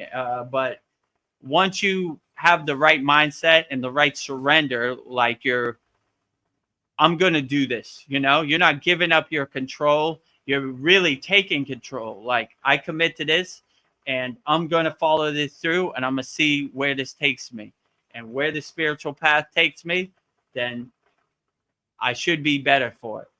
Like I said earlier, most people think you sit on your meditation cushion for 10 minutes and you're good for the whole day. But in our school, we make our whole day, 24 hours, a meditative practice, right? Sleeping, a meditative practice, Shavasana, Yoga Nidra, everything becomes a practice. Washing dishes, we stay mindful. We're driving to work, we stay mindful. Everything, we look for an opportunity to integrate Kriya Yoga into our path. So, yeah, what you said earlier, I agree with you. People look for happiness externally because that's the lazy path, that's the easy path. Like the lightning path, or, for laziness, let's say, like if I buy an iPhone 16, it's going to make me more happy. The whole marketing campaign is based on making you more happy. But when you realize happiness is inside you, as you, they can't sell you happiness that they don't have, right? Because permanent happiness is inside you, as you. You might be happy for one day. You buy an iPhone 11 or iPhone 16, whatever it is, right? Whatever number it is on now. And but that is going to be a temporary Band-Aid. My guru used to say it's like trying to hold water in your hands. It just kind of drips out. But if you have happiness inside you, as you, and you're happy with who you are, can't sell you anything. Like your neighbor's going to think you're cool because you got this car. I'm already cool. I'm happy with who I am inside me, as me. And I realize my true inner self. So you can't sell me a car because I don't need a car to be happy. I'm happy inside me, as me. Happiness is internal, not external. So if you have that mindset, then you're not a good customer. Because you're not buying what they're selling, like do this, buy a Big Mac, you'll feel happy. No, I won't. I'll feel like I got hit by a truck when I wake up tomorrow, so they can't sell you happiness that they don't have. Let's say it like that. So if you realize happiness is inside you, as you, then you kill their marketing campaign. Sandy Nicole says that this Maya world teaches us so many topsy-turvy untruths, such as we are powerless, we are victims, and so on. It takes brave souls to crack this matrix. Oh, wait, I didn't finish her sentence. This matrix and break free and break the hold of these fear programs. Yes. And remember who you are. Yeah, if you realize your true inner potential, then you escape the matrix, you break the code, or whatever you want to call it. When you step back from the TV and you become aware, I always say to our students in our Kriya Yoga School Masterclass, when you become aware, you're 80% of the way home. Most of these NPCs, they're not aware. They're just on the hamster wheel, doing the same thing over and over, hoping for different results. When you're aware, you say, I see the pieces of the chessboard. I see it 3D chess. I see the Wizard of Oz behind the curtain. I see the game. The game is fear-based, right? They try to keep you on a fear-based, lower frequency. It's easy to control. Let me tell you what God is. Listening to a bunch of liars and cheaters about who God is a total waste of time. Don't let anybody's God become your God. You decide which God resonates best with you, and that is the best God, right? Let me tell you a story about what God did. Really? My guru always used to say, do your inner work. Don't get attached to the stories. The stories are good for the campfire later, but now we do the inner work. Write your own story, you know? Don't let anybody else's story become your story. So if you're fearless, you don't care about nothing because you're not scared of anything. Like Babaji said, death is a joke to me. I am the death of death. Most of these bhajans, these yogic songs, are welcoming death. The highest form of yoga is moksha, liberation. I won't let me leave this flesh cage right now, you know? So like all these songs, you know, like Om Namah Shivaya, Trayambaya, Yajamahe, it means the tree, the fruit is detaching from the branch. Your soul is moving on. It is leaving the tree. So when you're in a state of fearlessness, you can't be controlled at all. You can't be sold anything. You don't believe anything they're saying. Like I said, they say go right, I go left. So anytime anybody says it's dangerous, how would they know what's dangerous for you, first of all, right? Only you know how you feel inside your body. So when they say you should do this or you should do that, how do you know? They're just guessing. No one can say what works for you. You are the king of your castle. You are sovereign. You know what works best for you. So no one can tell you what you should do. So yeah, when they say it's dangerous, how would they know? You use your own discernment. You use your own discrimination, and you decide what is best for you. You are the king of your castle. And don't attach to any fear as much as possible. Stay fearless as much as you can, my friends out there. Stay fearless. Don't worry about nothing. And you'll begin to shed all this baggage you've been carrying for most of your life, you know? Most of this stuff is fear-based. If you're fearless, then a lot of this stuff just dissipates and dissolves away. I don't care, you know? And the stuff they're telling you to be scared about is about some faraway place that doesn't serve you in the present moment anyway. Who cares? You know? Yeah. I always like to say if a tree falls in the woods and you didn't hear it, did it really fall? You know? But their job is to make you aware of the tree. But if you're not aware of the tree, they can't lower your frequency. So they want you to attach. Well, what do you think? What do you think about this war in Israel? And I don't think nothing. I can't work with this guy. What do you think about the P. Diddy trial? I don't know. I don't think anything about it. It's not my family. He doesn't pay me money. I don't care what he does. Oh, damn it. I can't steal this guy's attention. What do you think about Donald Trump? I don't know. I don't think about it at all. I'm doing my own inner work. Like, I don't know anything about it. You know? You know? I'm constantly trying to steal this guy's attention and it's not working. So yeah, if you don't care, then you know they can't lower your frequency. And if you're not scared, their whole playbook is fear, right? Lowering your frequency into a fear state, easy control. You should be scared of this guy. He has a different skin tone than you. You should be scared of these people. They have a different religion than you. You should be scared of these people. They have a different flag than you. It's their playbook, divide and conquer. But if you say, I've been to Dubai. I love Dubai people. Emirates people, they're good people. You know, whether you know they're Muslim, I don't care what religion they are. They're good people. They're trying to feed their family. They're trying to help people. What's wrong? I like them. You know? You can't hang out with a Muslim. Why not? You know, they're crazy. They're radical or whatever they say.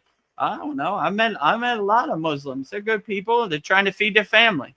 Oh, damn it. You know, you don't want to get on that airplane and go fight them. No, I wish them love. God. Got to go to the next house, you know? Can't get to this guy. You know, like, I always like when they say false idols or false God. Like, they don't believe in the real God. How would you know? What is the real God? Can you tell me? Yeah. Just because their perception of God has a different name than your perception, it's fake? You're fake. You don't know anything, you know?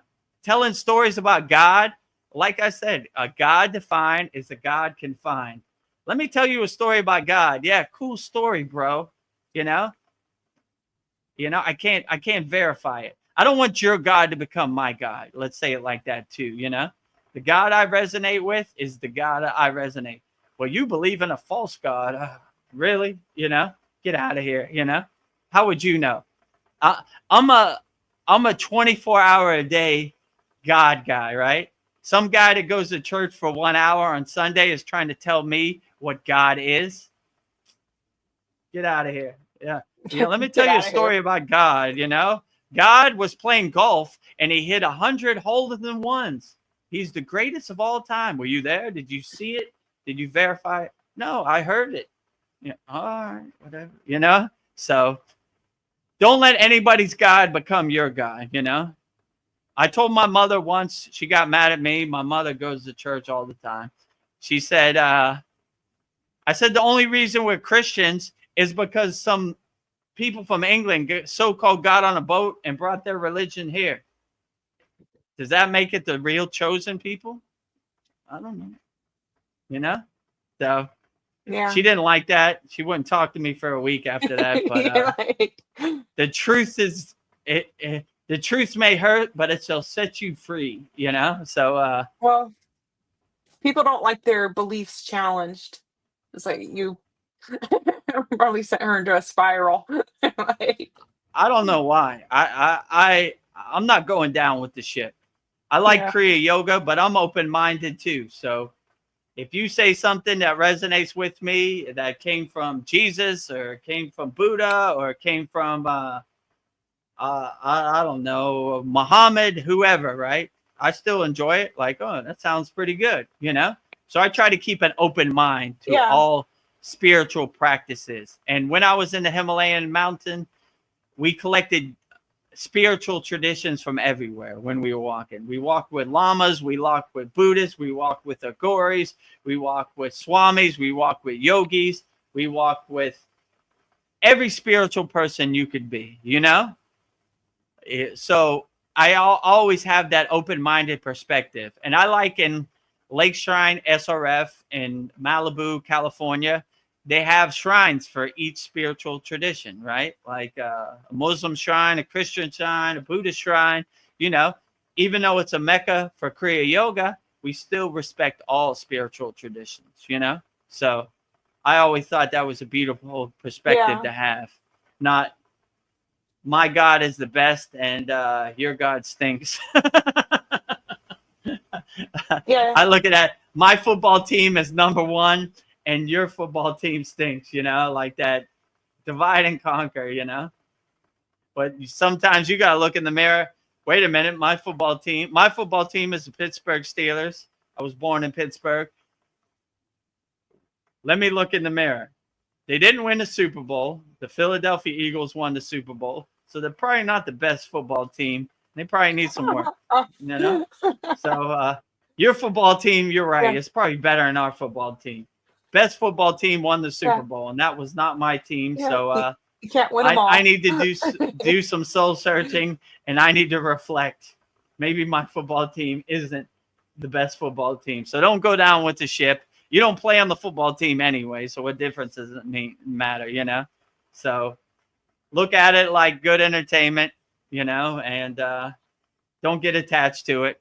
Do what serves you in the present moment and uplifts you in the present moment. Do your inner work and you stay happy every day. Wake up with a smile on your face. You should be okay. Yeah, I feel like when you attach yourself to things, you put yourself into a prison. So like be open to everything, attached to nothing. Right. Yeah, absolutely. Yeah.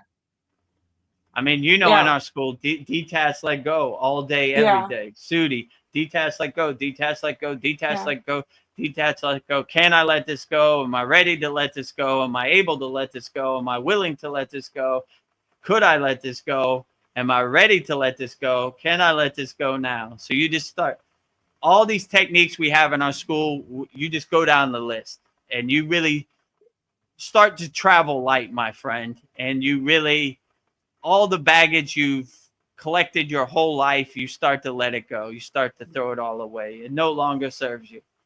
My guru used to say, like I always say, Vedagurudev, you're a master of distraction. Your whole life, you've collected all these distractions. Take it to the trash can and throw it away. It no longer serves you. Go back to zero when you were a child. You didn't care about nothing. You just enjoyed the sun. You know, you didn't have any distractions that you've collected. You were just happy being alive. You know, go back to zero.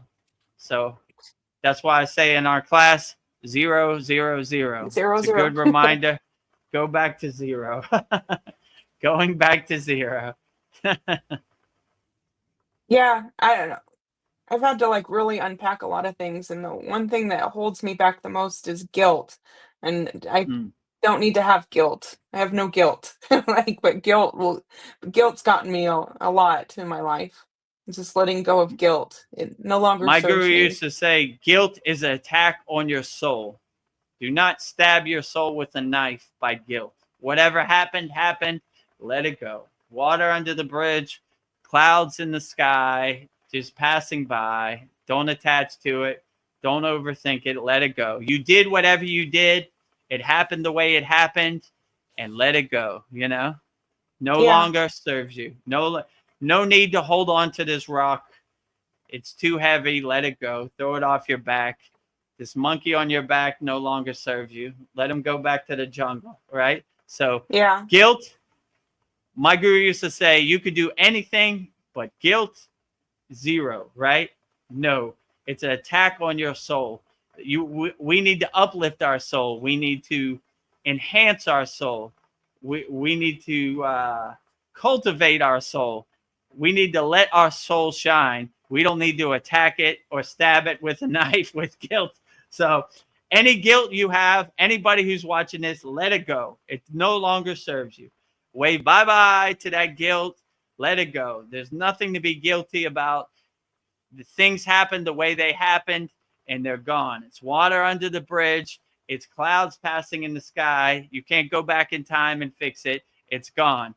There's no reason to hold on to anything. It happened the way it happened, and no regrets, no guilt, you know? Yeah. Let it go. It no longer serves you in the present moment. You've held on to it long enough. Time to throw it away today and let it go. So anybody who's watching this, whatever you're guilty about, throw it away, you know? No longer serves you. And if you the question always comes up, I can't let it go, right? Because some people are so attached to their guilt that they can't let it go. Luckily for you, we have Patanjali's 9 emotional release techniques in our school, and you can let it go. You know, we have a great questions asked, you know, can I let it go? Oh, I can't let it go. I need this guilt. You know, then you ask yourself, why can't I let it go? Well, I don't know. I just like it. I feel comfort in it. You ask yourself, can I let it go? You know, and if you say why, if you have an answer, just keep telling yourself why not till you figure out you can let it go. And it's real easy. You see this guilt doesn't serve you in the present moment. So all the Kriyas we have in our school are basically letting go of the lower emotions that no longer serve you. Right here, we have a Yagna fire, which actually maybe play that Yagna video. So this fire, we burn up all our members' problems. This is a benefit of being a member of our Kriya Yoga School. They emailed me their problems, and I burn it up in the holy fire. It no longer serves you. So all of our techniques, we're letting go. We're detaching, letting go. We're becoming the detached witness. So, yeah, so we burn up all your problems that you no longer serve you and let them go. So, yeah, maybe play that Yagna video so we can see exactly how it works. What exactly this is. Our brother right Tony Koo from Sacramento, California, USA, public. Burn in the Yagna holy fire. Burn away all subconscious beliefs, programs that no longer serve me. I have no longer identified or attached to any past beliefs, lack unworthiness, guilt, fear, judgment, past ego, attachments, doubt, negativity, and resistance. Burning all Tony's problems in the holy yagna fire. Jyoti, Jyoti, Jyoti, Soyam, Jyoti, Jyoti, Jyoti, Param, Swaha. Next. So you could see right there an actual member who was on here earlier, Tony, burning up his problems in the holy fire, you know, and they no longer serve him.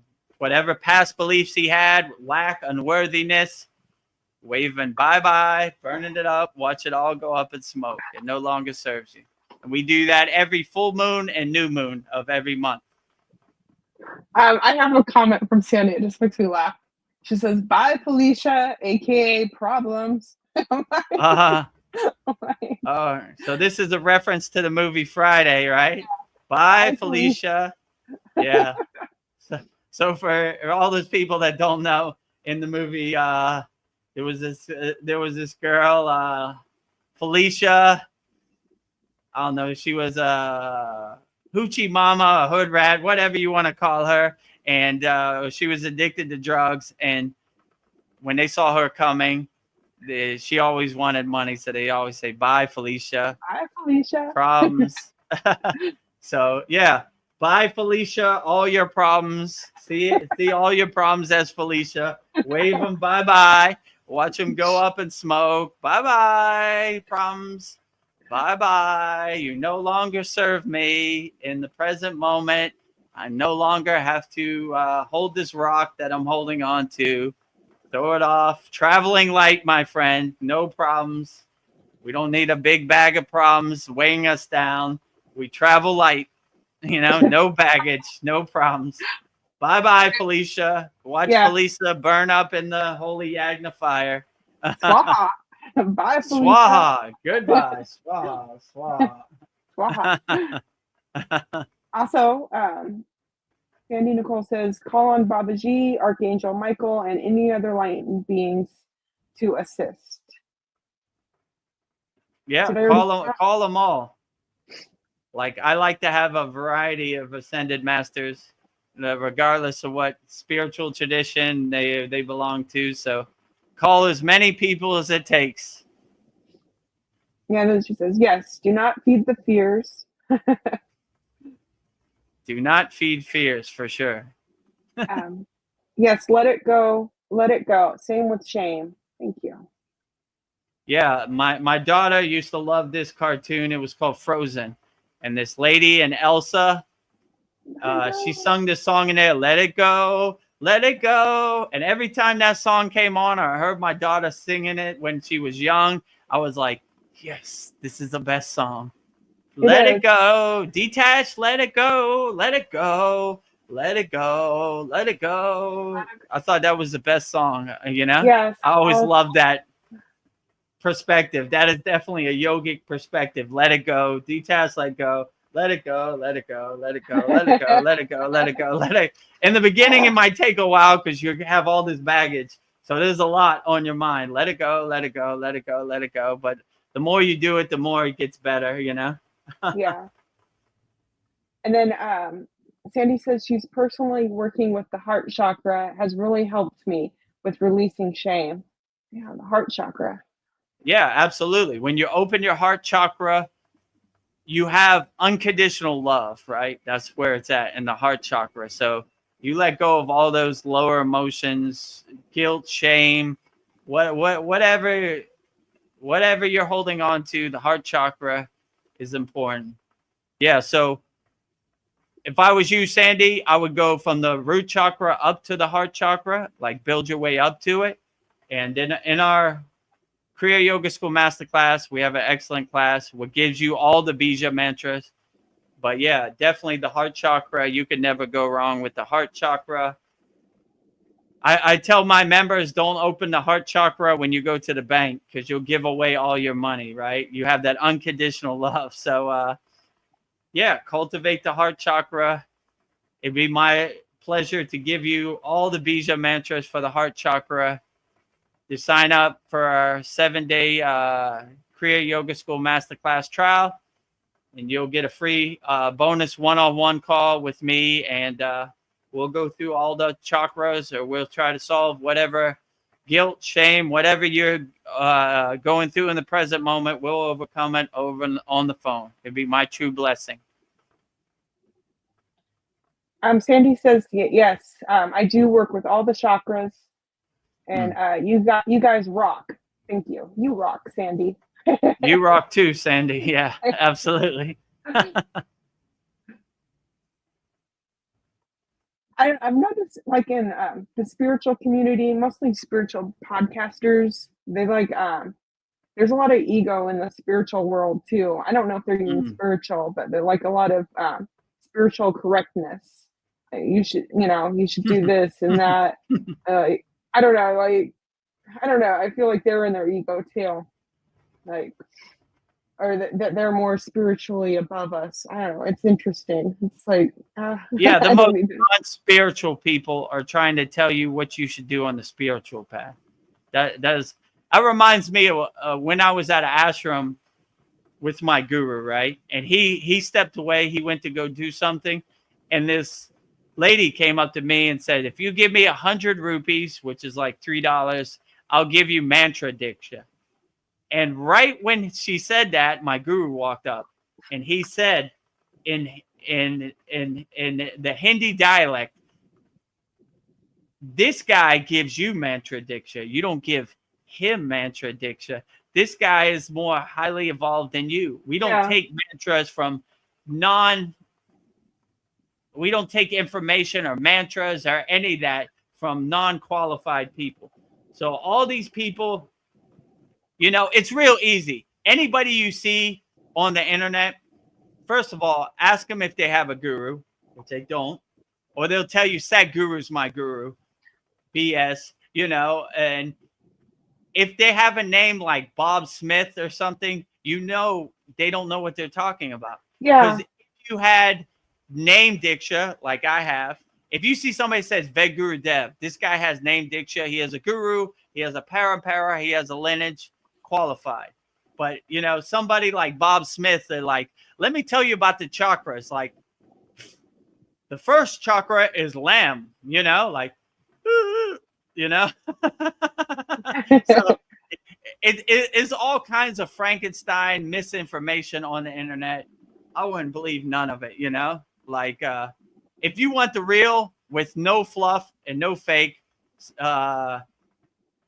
sign up to our 7-day Kriya Yoga School free trial, and you'll see no fluff. We just give you the techniques. We don't tell you what you should think about the techniques. We just give it to you straight. This is the technique. If it resonates with you, keep it. If it doesn't resonate with you, you could throw it away. It might work for somebody else, but it might not work for you. So I would, if you ask me, if I had the opportunity, who would I learn from? Yogananda or Bob Smith? It's Yogananda. Yeah. Day, right? It's a no-brainer. So anybody of these, only thing you got to do is look at their name first. My name's Kathy Smith. Nope, not qualified. And let me tell you about the Himalayan yogis. Like what? Like, so they're out there, but luckily for you, you found the Kriya Yoga School, and let's get to work. Yeah. That's all misinformation, that they're talking about. That's actually why I started the Kriya Yoga School. There was so much misinformation on the internet. I was like, all right, well, I guess I'm gonna have to start teaching yoga. The opportunity came about, and here we are right now. So I'm clearing the air, right? Like, I don't want to give you no fluff. I don't want to tell you what to think. I don't want to tell you what God you should believe in. Here's the Kriyas. Here's the techniques. If you have any question, I'm available 24 hours a day, and just give me 3 months and let's get to work, So yeah, that's what I would say. But yeah, they're out there for sure. Yeah. And they like have self-appointed themselves like the master of this information. I think what I like about you is that you didn't even want this title. It just kind of just came, this wasn't something like you were fell looking on for. my lap. Chad interviewed me on Open Your Reality. The interview went well. He said, we should start a Kriya yoga school. My first question was, can we help people? I never asked about money or how much I'm going to get paid. I don't care nothing about that. I care about helping people. He said, yeah, we can help a lot of people around the world. He was like, explain it to me. Well, they got this platform called School, SKOOL, where we'll host it and we'll do classes. And yeah, I was like, all right, let's try it. If no one comes, then we'll stop. If a lot of people come, we'll continue. And 15 months later, here we are. So, yeah. And let's continue more. More people sign up. More people get the free trial. You know, let's help as many people as possible. More and more and more. Tell a friend. Let's help as many people as we can. And let's. What's the worst part? There are a lot of people searching for answers, and there's a lot of misinformation out there. So, I mean, I get it all the time. Sadhguru said this, and this person said this, and, you know, I'm like, come on, you know, like, really, you know? So when you have the honest heart to search for a spiritual path, it's my obligation to help you on the spiritual path and not tell you stories or lies or anything like that. You make a commitment to join our Kriya Yoga School for 3 months. I'll make a commitment to give you so much information and so much help that you will definitely see benefits and results. So that's the way I look at it. Yeah. You know, most of this so-called yogic chakra talk or Kundalini talk on the internet, it's just ghost stories. I can tell you 100% of it, I've never seen a Himalayan yogi do that, you know? And I always like how they start. This is the secrets of the Himalayan yogis or whatever. And you're like, it's a secret. What secret? You know, I never seen them do none of this. These all go fake, you know? So anyway, so yeah. That's the way the world is these days. If I hit the California lottery, I will pay for everybody's membership. It's so important. If I win the lottery, there'll be signs. But and that would be a beautiful thing. Yeah. Yeah, access to everybody. Pray for Veronica to win the California lottery. Free Kriya yoga memberships for everybody. We will be the Oprah of Kriya yoga. You get Kriya yoga, and you get Kriya yoga, and you get Kriya yoga, and you get Kriya. The whole world gets Kriya yoga. Let's do it. Well, my birthday's in 4 days. I'm hoping to use my birthday magic. Oh, happy birthday. Like, please. Kriya yoga for everybody. Birthday wishes. Kriya yoga for everybody. Yeah, that's it's now in the wish. universe. I have some comments from Sandy about spiritual in the community. Oh yes, even cat fighting among the spiritual crowd, and I don't mean actual cats. Yeah, cat fights. Yeah, no cat. That's what you really got to look at. If they're cat fighting in the spiritual community, how spiritual are they? We're yogis. We're spiritual beings. We have no judgment. We have no fighting. We respect everybody's spiritual tradition. So if you see anybody cat fighting about my practice is better than your practice, then you know they're not really spiritual, because we dissolve all that ego and judgment first day at the door, you know? So anytime you see them talking about each other, these are not spiritual people. I take the alarms are going upliftment off. From. The alarm is going off.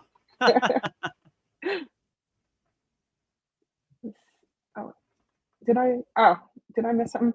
I've experienced envy by others. This is where I whisper to myself, bye, Felicia, and get ghosting. Yeah, ghost.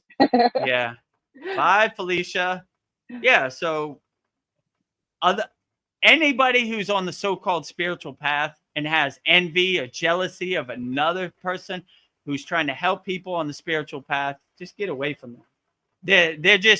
They're wearing a mask. They're wearing a costume. They're not really spiritual people.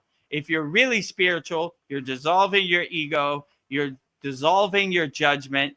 You don't have no envy or jealousy of another spiritual person.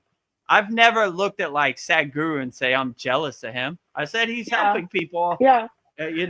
Maybe it's not from my lineage or my parampara, but he's helping people with yoga. God bless him.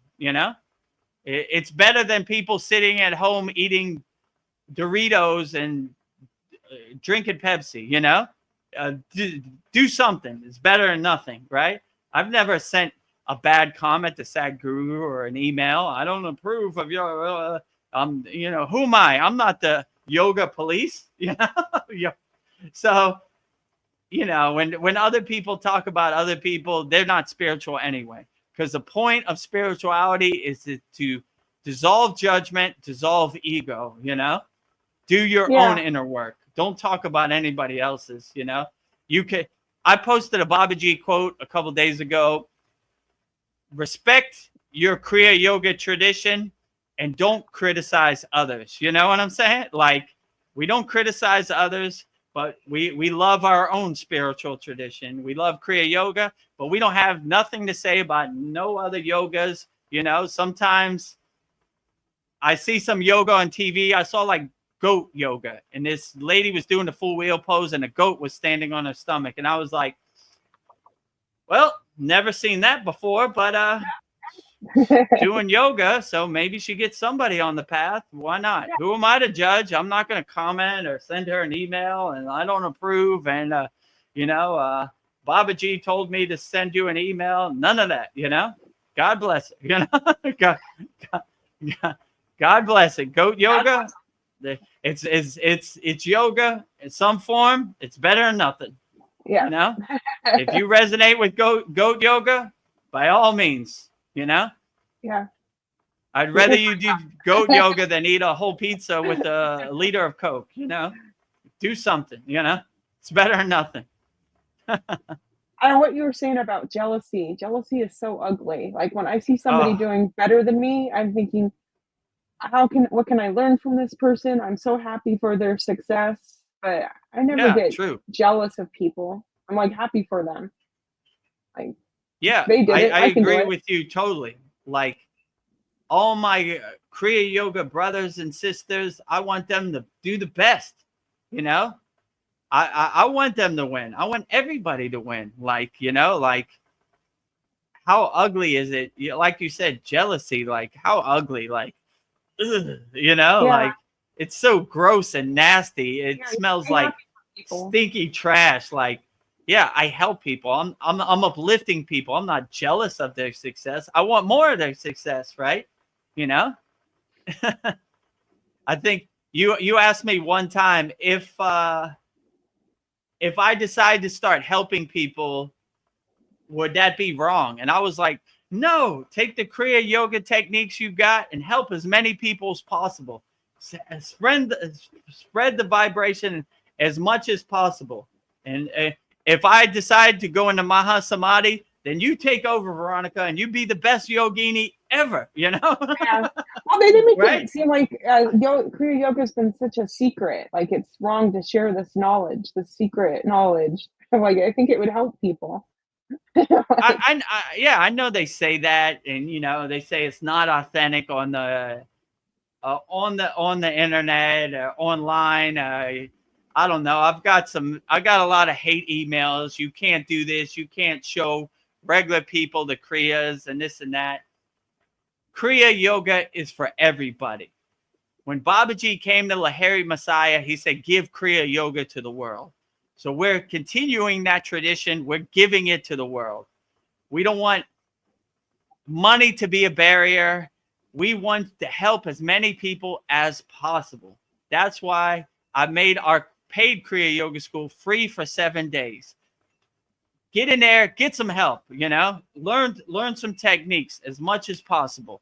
And if you really want to make an investment in yourself, sign up. Just give me 3 months. That's all I ask. 3 months, right?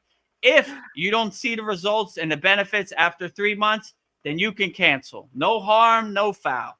Just give me 3 months of your time. You could go at your own pace. I will be available by call 24 hours a day. We have a live class every Saturday. I demonstrate the techniques. I take all questions from all members. You could ask me a question about classes 1 through 68. We'll review it. We'll go over it. I'll walk this path with you, holding hands as much as I can. If you make that commitment to me, I would definitely make that commitment to you.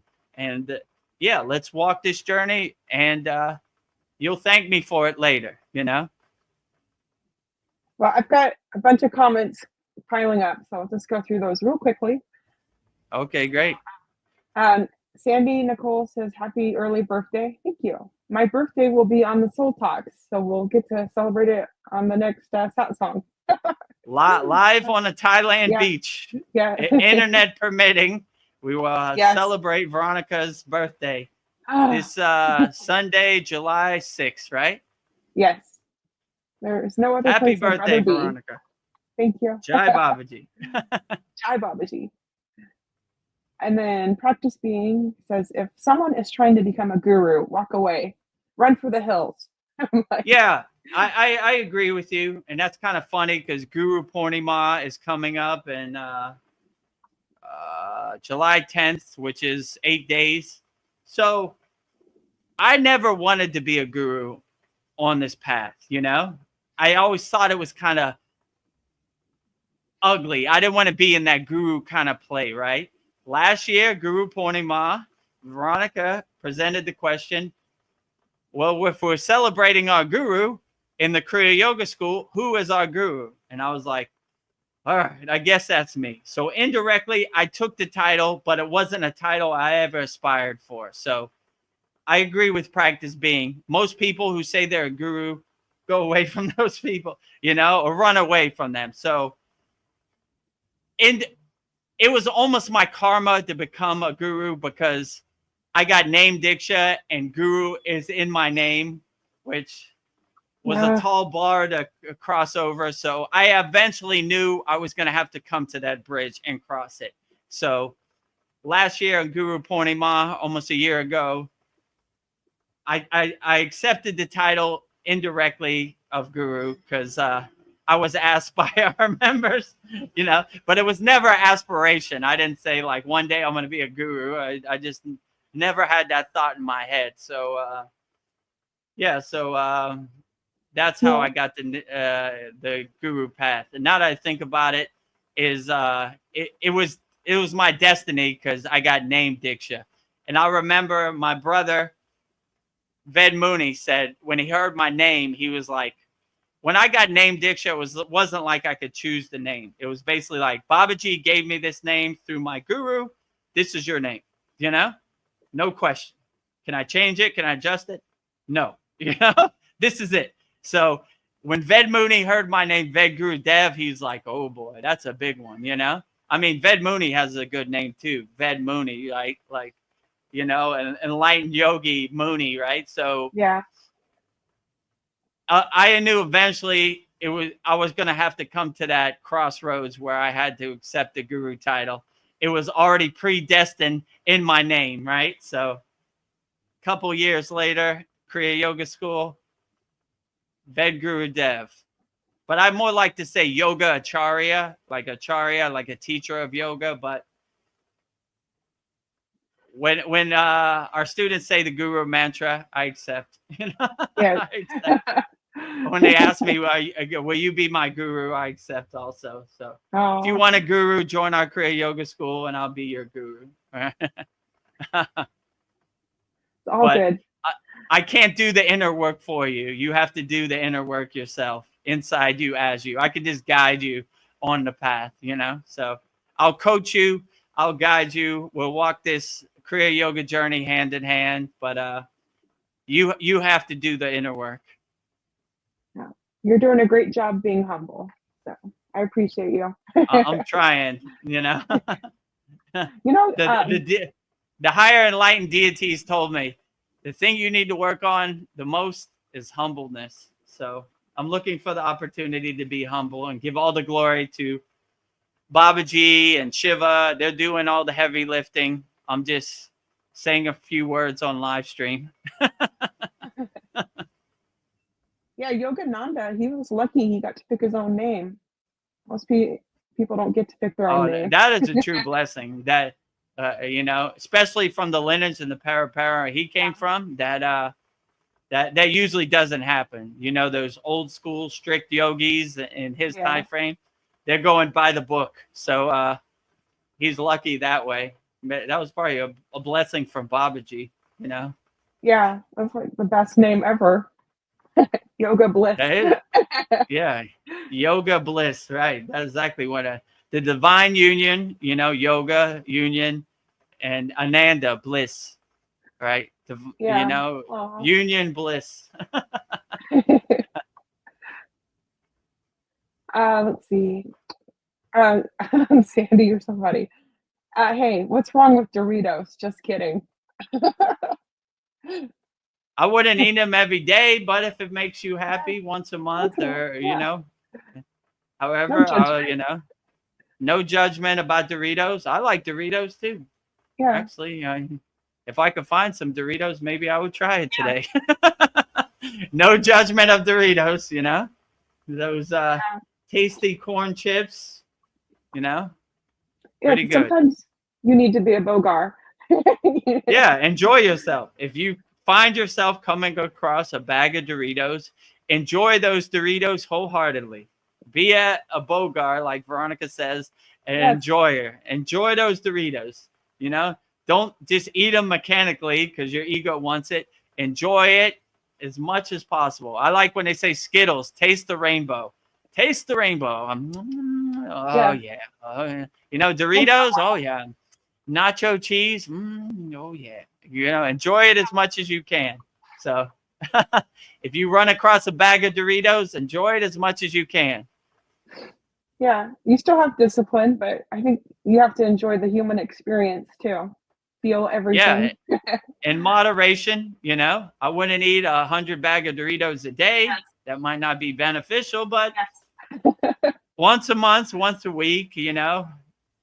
I like these yogis. They've done so much spiritual work that they're unaffected by anything, right? So Neem Karoli Baba, Ram Das had some LSD pills. He swallowed them all, unaffected. You see these sadhus, they smoke like tobacco or chew tobacco leaves, unaffected. So if your spiritual elevation is so high, a bag of Doritos can't affect you. Let's say it like that. So raise your vibration so high that to such a level that you're unaffected by anything. If you want to eat some birthday cake because it's your birthday, why not? You've done so much inner work. You're at such a spiritual level. Enjoy yourself. You know, you find yourself craving Pizza Hut. Why not? You know what I'm saying? Your spiritual level is raised to such a high frequency that you're unaffected by a couple slices of pizza, you know? So Yeah. raise your level as high as possible. If you need help, join our Kriya Yoga School Masterclass, KriyaYogaMasterclass.com. Free 7-day trial. You'll get a bonus one-on-one call with me. Sign up now. Bang. Yeah. Feel the power. Sandy Nicole says there were instances early on when I started doing psychic readings where other readers were nasty and competitive. I've now learned to easily discern and have learned to master my energy better. The other readers. Yeah. Yeah, I would just say it shows what kind of spiritual person they are, being nasty to other people. You know, you get on the spiritual path to love other people, to be kind to other people, not be nasty to other people. So any of those people that are nasty, that's an opening for you. Because if somebody comes to you for a psychic reading, you just say, why would you go to them? They're nasty. You want people with good energy. And what you realize on the spiritual path, if you have loving energy, you're more susceptible to have good readings, right? People with lower energy, how can they even read for somebody? They're out of touch in the astral plane. So you need to have high loving frequency to reach, I don't know, ascended masters or spiritual guides or the Akashic records or whatever you're saying, I find it highly unlikely that you could ever read for anybody if you're in a state of judgment, jealousy, envy, nastiness, gossip. How can you read for anybody? So they're basically telling on themselves what kind of reader they are, because if you have lower frequency, who are you going to read? The devil, demons, So lower frequency reads lower frequency. Higher frequency reads higher frequency. So they just basically tell on themselves like they're a charlatan, that they're like a snake oil salesman. Because if you have lower frequencies, how can you reach higher frequencies? Doesn't make no sense. So I would just look at those people like jokers, tricksters, or ghost storytellers, like, I reach the higher frequency realms, but I have really lower frequency energy. Don't make sense. You know what I'm saying? Lower frequency talks to lower frequency. Higher frequency talks to higher frequency. So they're basically telling on themselves, Yeah. I know Let me years stretch ago. my feet 1 second. Yeah, stretch your feet. Right. I know what you're saying, Sandy. Years ago, I used to sell my artwork at psychic fairs, spiritual artwork, and I would see the other readers, and some of them were just charlatans, just taking advantage of people. So yeah, I got to see an inside view of some of them. Very judgy. So spiritual people are not always spiritual. If they're judgy, then they're not highly evolved, because in yoga, we dissolve our ego. We don't have more ego. We're trying to get rid of all the judgment and ego. We have such a big trash mountain of karma that we don't want to have more stuff on it, right? It's enough work to burn all your past karma and why would you be more judgment? And like I said, lower frequency reads lower frequency, higher frequency reads higher frequency. So I find it highly unlikely that they could tap into a higher frequency with such lower frequency energy. Yeah. It's funny though. Well, I have to be up early, Vedagurudev, but I'm really enjoying this conversation. Yeah, no problem. How much time do we have before you go? Maybe like 15 minutes. Okay. Yeah. Do we have any more questions, or we're finished? I don't see any more questions. Let me see what I can pull out of my hat. Like, I was thinking about pregnant women. Does Kriya Yoga have anything for pregnant women, like asanas, or would you just modify it? Yeah, you would do more the light asanas. Like, I wouldn't recommend like the shoulder stand pose or the half wheel or like any of that. That's not going to be beneficial. I would more do your inner work, like connecting with your inner child. What a beautiful blessing that sounds like. So even before I got on the path of Kriya Yoga and my daughter was born, I would like talk to her and have like good vibration. So if you have these tools and technique and you're pregnant, what a true blessing to bring a new yogini or a yogi into the world. They say in yoga that there's a long waiting list of people waiting to be born into a yogic spiritual tradition, right? So what a true blessing to bring a child into the world with the right mindset and the right vibration and everything. So yeah, I would more do the breath work, the pranayama, the meditation, and I would just connect with your inner self and your inner child and just radiate that as much as possible. You'll give them a way good head start. Yeah, on what a fast lucky track. baby. Lucky baby. I agree. So it's a true blessing to have a baby born with a spiritual family and a spiritual mindset. That is a true blessing. I'm sure there's a long waiting list for that, right? A yogic family, parents are twins, twin souls, or what would you say? I don't know. To Yeah, be born with I a family agree. of love. Even me, if I have to come back, I'm like, no way. I'm waiting for yogic lineage and family. Yes. Took me, my last incarnation took me like over 40 years to get on this path. Man, it was rough, you know? Yes. Can I just fast track it and then pick up where I left off and keep moving, you know? Yeah. I've been asleep most of my life. It's nice to be kind of waking up. For sure. Me too. I said before in one of Chad's interview, somebody asked me, what do you think of NPCs? I said, I was the biggest NPC Yeah, before I me got too. on the Kriya Yoga path. I was totally convinced. I was totally identified with my country. I am American. We're number one. I was totally identified with my car, my house, my bank account, my identity. You know, I was totally lost in the sauce. So it's almost like a breath of fresh air to be on the Kriya Yoga path at this point. Like, oh, whew, thank God. I almost Thank didn't God. make it. And that was like the intuition I got. Like, Babaji had to shock me with his lightning bolt back on the Kriya Yoga path because I was almost lost in the sauce. You know, he's like, I better wake this guy up. This is our opportunity now, because if I don't get him, he's going to come back another 1,000 reincarnations. He's going to keep doing the same thing over and over and over and over and over. He's never going to get off the hamster wheel. He's going to keep doing the same dumb stuff. I got to make sure he pivots, change courses, change directions right now. Thank you, God, for Babaji for that. Jai Babaji, because I was almost gone. I had a thought.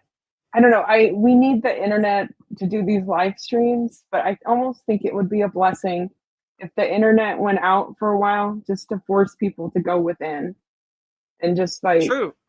yeah, That's what happened during the C word thing. yeah, I asked my guru, Baba, what should I do?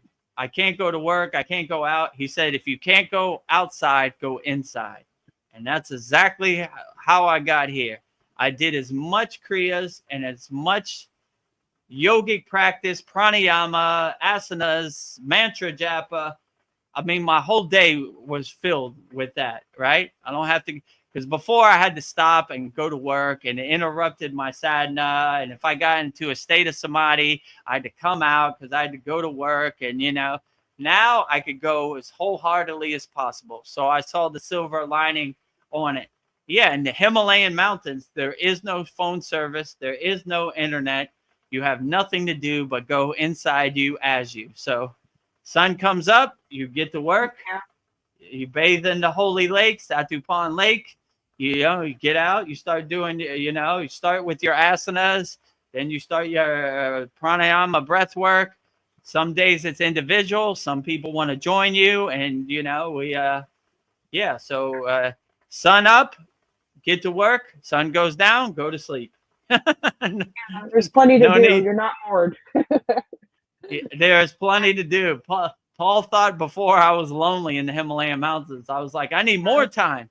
I wish that sun would stay up more, you know? Yeah. So you have a daily practice, a daily sadhana that you kind of follow loosely, but you add to it, or sometimes other people practice with you and you add their practices and they do your practices. So you could be doing it by yourself, or you could be doing it with 20 other people. It just depends what Babaji prescribes on the day. But I definitely started my day off with going in the ice cold, 1 degree above freezing lake of Satupon Lake. Like Paul said, the shower, the first 20 seconds is cold. You're like, woo, you know. But after that 20 seconds, you're swimming backstrokes across the lake. Become alive. And I saw in this one spiritual podcast, this guy said, I went to Satupon Lake and I saw a big naga, which is a big snake, a serpent in there. And I said, can't be, because I would have been 8 in the first day. I swam from that side to that side to that side, you know, and they have like 3 sides, Shiva, Vishnu, and Brahma. So like the Holy Trinity. So you swim You go Shiva, you go Vishnu, then you go Brahma. You go Shiva, so you make like a triangle, So I would have been 8 in the first second I Yeah, got give it into that lake. nice tasty So treat. I can't verify that, that there's a big serpent in that lake, because I never saw it or I never felt it. So, not true. Yeah, you were there to verify. So, what do you think is the escape to escape this Maya delusional world? I think I have my suspicions, but what do you think? To escape this Maya delusional world, don't get attached to anything. Don't let other people's narrative become your narrative, and just wake up with a big smile on your face. Thank you, God. The sun is out. Nature, the birds, the wind, the elements, the rain is so beautiful and so awe-inspiring and so vivid and so colorful. Every day is a great day. And don't let other people's story become your story. They say go right, you go left, this type of stuff. Don't believe anything they say. They say a lot of garbage. You know what's best for you, and you are the king of your castle. You are sovereign. So no one can tell you how you feel inside you. And just wake up with a big smile on your face and be happy as possible. Like, that is the best way. Help as many people as possible. Love as many people as possible. I like when my guru said, Vedagurudev, love is not 5 beans in your hand. Love is unlimited. So if you know love is unlimited and you can never run out of love, just give it wholeheartedly to everybody with no expectations. Who cares if people give you love back? Just lead with your heart. Let your soul shine. Be a free bird, Don't get attached to anybody else's ghost story. They're like practice being said in other Satsang, history, his story, right? Don't make his story become your story. Write your own story. Be as happy and loving as possible. Love as many people as possible. Don't get attached to anybody else. Don't make their story become your story. These people don't care about us. They're going to try to keep you in a lower fear-based state. Don't give it to them. Stay fearless, my friends out there. Wake up happy with a smile on your face. God is great. Whatever God you believe in, whatever God name you say, vibrate your God name as hard as you can and with as much love and as much bhava feeling as possible, and you'll be absolutely great out here. Everything will be fine. Anytime I get a darshan from any ascended master, let's say Babaji, they always say the same thing. Vedagurudev, what are you worried about? You're going to be fine. Keep going. One foot in front of the other. You're going to be fine. Do not give up no matter what happens. End of the world. Don't give up. To your last breath, help as many people as possible, and you'll be perfectly fine. Yeah, I like the visual of you meditating and the world's going to shit, but you're just like in. Yeah, I like that too. That's how I look at it. Like I'm in my happy place and I'm just meditating in samadhi and bombs are going off and the world is on fire and chaotic. And I'm just like, if a tree falls in the woods, did I really hear it? No trees here. Yeah. What about the world exploding right now? Not in my happy place. Yeah. It's very happy and blissful, breath of fresh air. The animals are beautiful.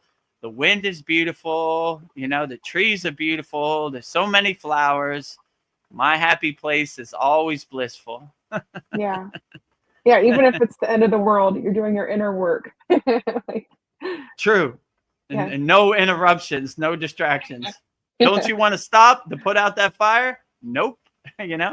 No fires in my happy place. Yes. Well, I think that's a beautiful way to end this beautiful satsang we've had with everybody. in our walled garden. Great. Outstanding. I was thinking, do you want to do what we did last time? And I'll do the Om Kriya Babaji, and then you do it, and then we'll do the peace mantra. I don't know if you're Okay. Yeah. Sounds great. all right. I'm gonna do call. Well, before we go, let me give my last minute sales pitch. So sign up now. Free 7-day trial to the Kriya Yoga School Masterclass. Go to KriyaYogaMasterclass.com. Sign up there. You'll see it says click here for a free trial. There'll be a red button. Start your free trial here. Click on that, and you get signed up.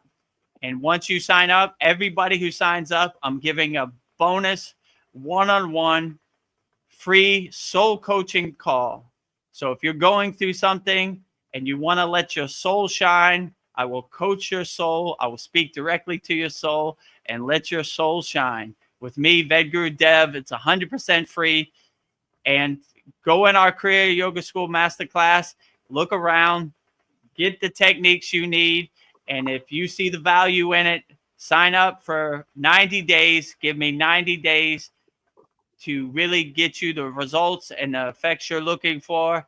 And if you don't feel the benefits and the effects after 90 days, you can cancel. But just give me 90 days to do your inner work and walk this path with you. I'm available on a call anytime to coach you and walk you through whatever you're going through.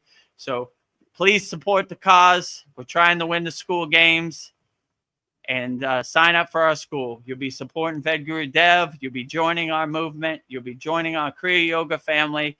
And we would love to have you. Okay. And there it is. So first thing we want to do is Babaji's mantra, right? Yes. I'll go first. I'll say it for. I'll give it a little description. Okay. So Babaji's Moola mantra is Babaji's direct phone number. So if anybody who's going through anything over out there in the world and you want Babaji's help, just call him with this mantra. The way we say it is Om, Kriya, Babaji, Namo Om. And Veronica will say it so beautifully right now.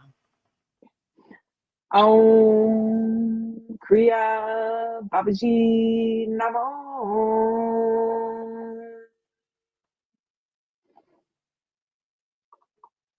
And now I will say it. Babaji's Moola mantra. Om Kriya Babaji Namo.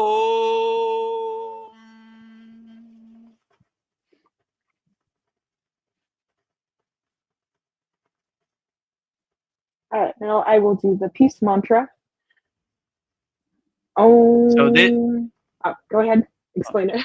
I was going to say, this is the Shanti Universal Peace Mantra, sending peace and love to everybody all around the world.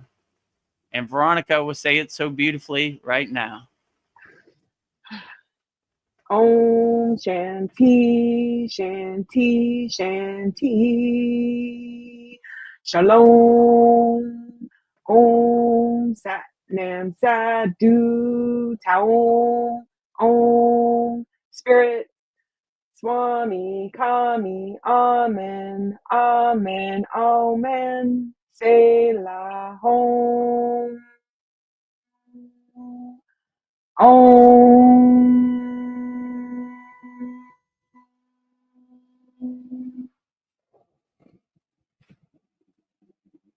Now I will say the Shanti Universal Peace Mantra, sending peace and love to all people all around the world. Om Shanti, Shanti, Shanti, Shalom. Sat Nam Sadhu Tao Om Spirit. Swami Kami, Amen, Amen, Omen, Selah Hom. Om.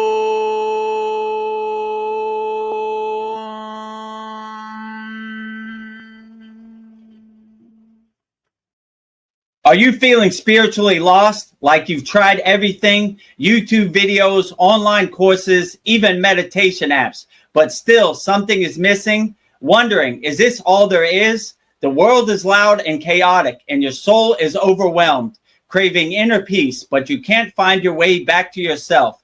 This is exactly why I created the Kriya Yoga Masterclass and my proven soul coaching system to help people just like you. This isn't a video you watch and forget. It's a daily spiritual lifeline that brings you back to your soul. So if you're done feeling lost and you're ready to start transforming, then come join us. This is more than a course. This is your lifeline.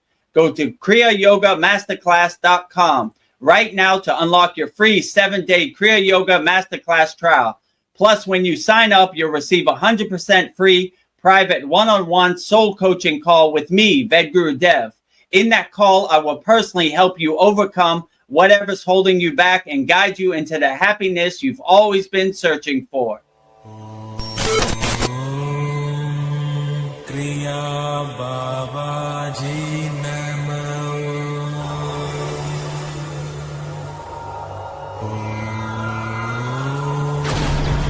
Kriya Babaji Namo.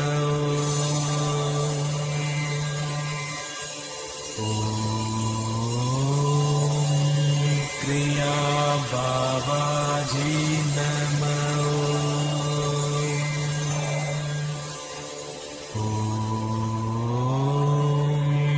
Kriya Babaji Namo.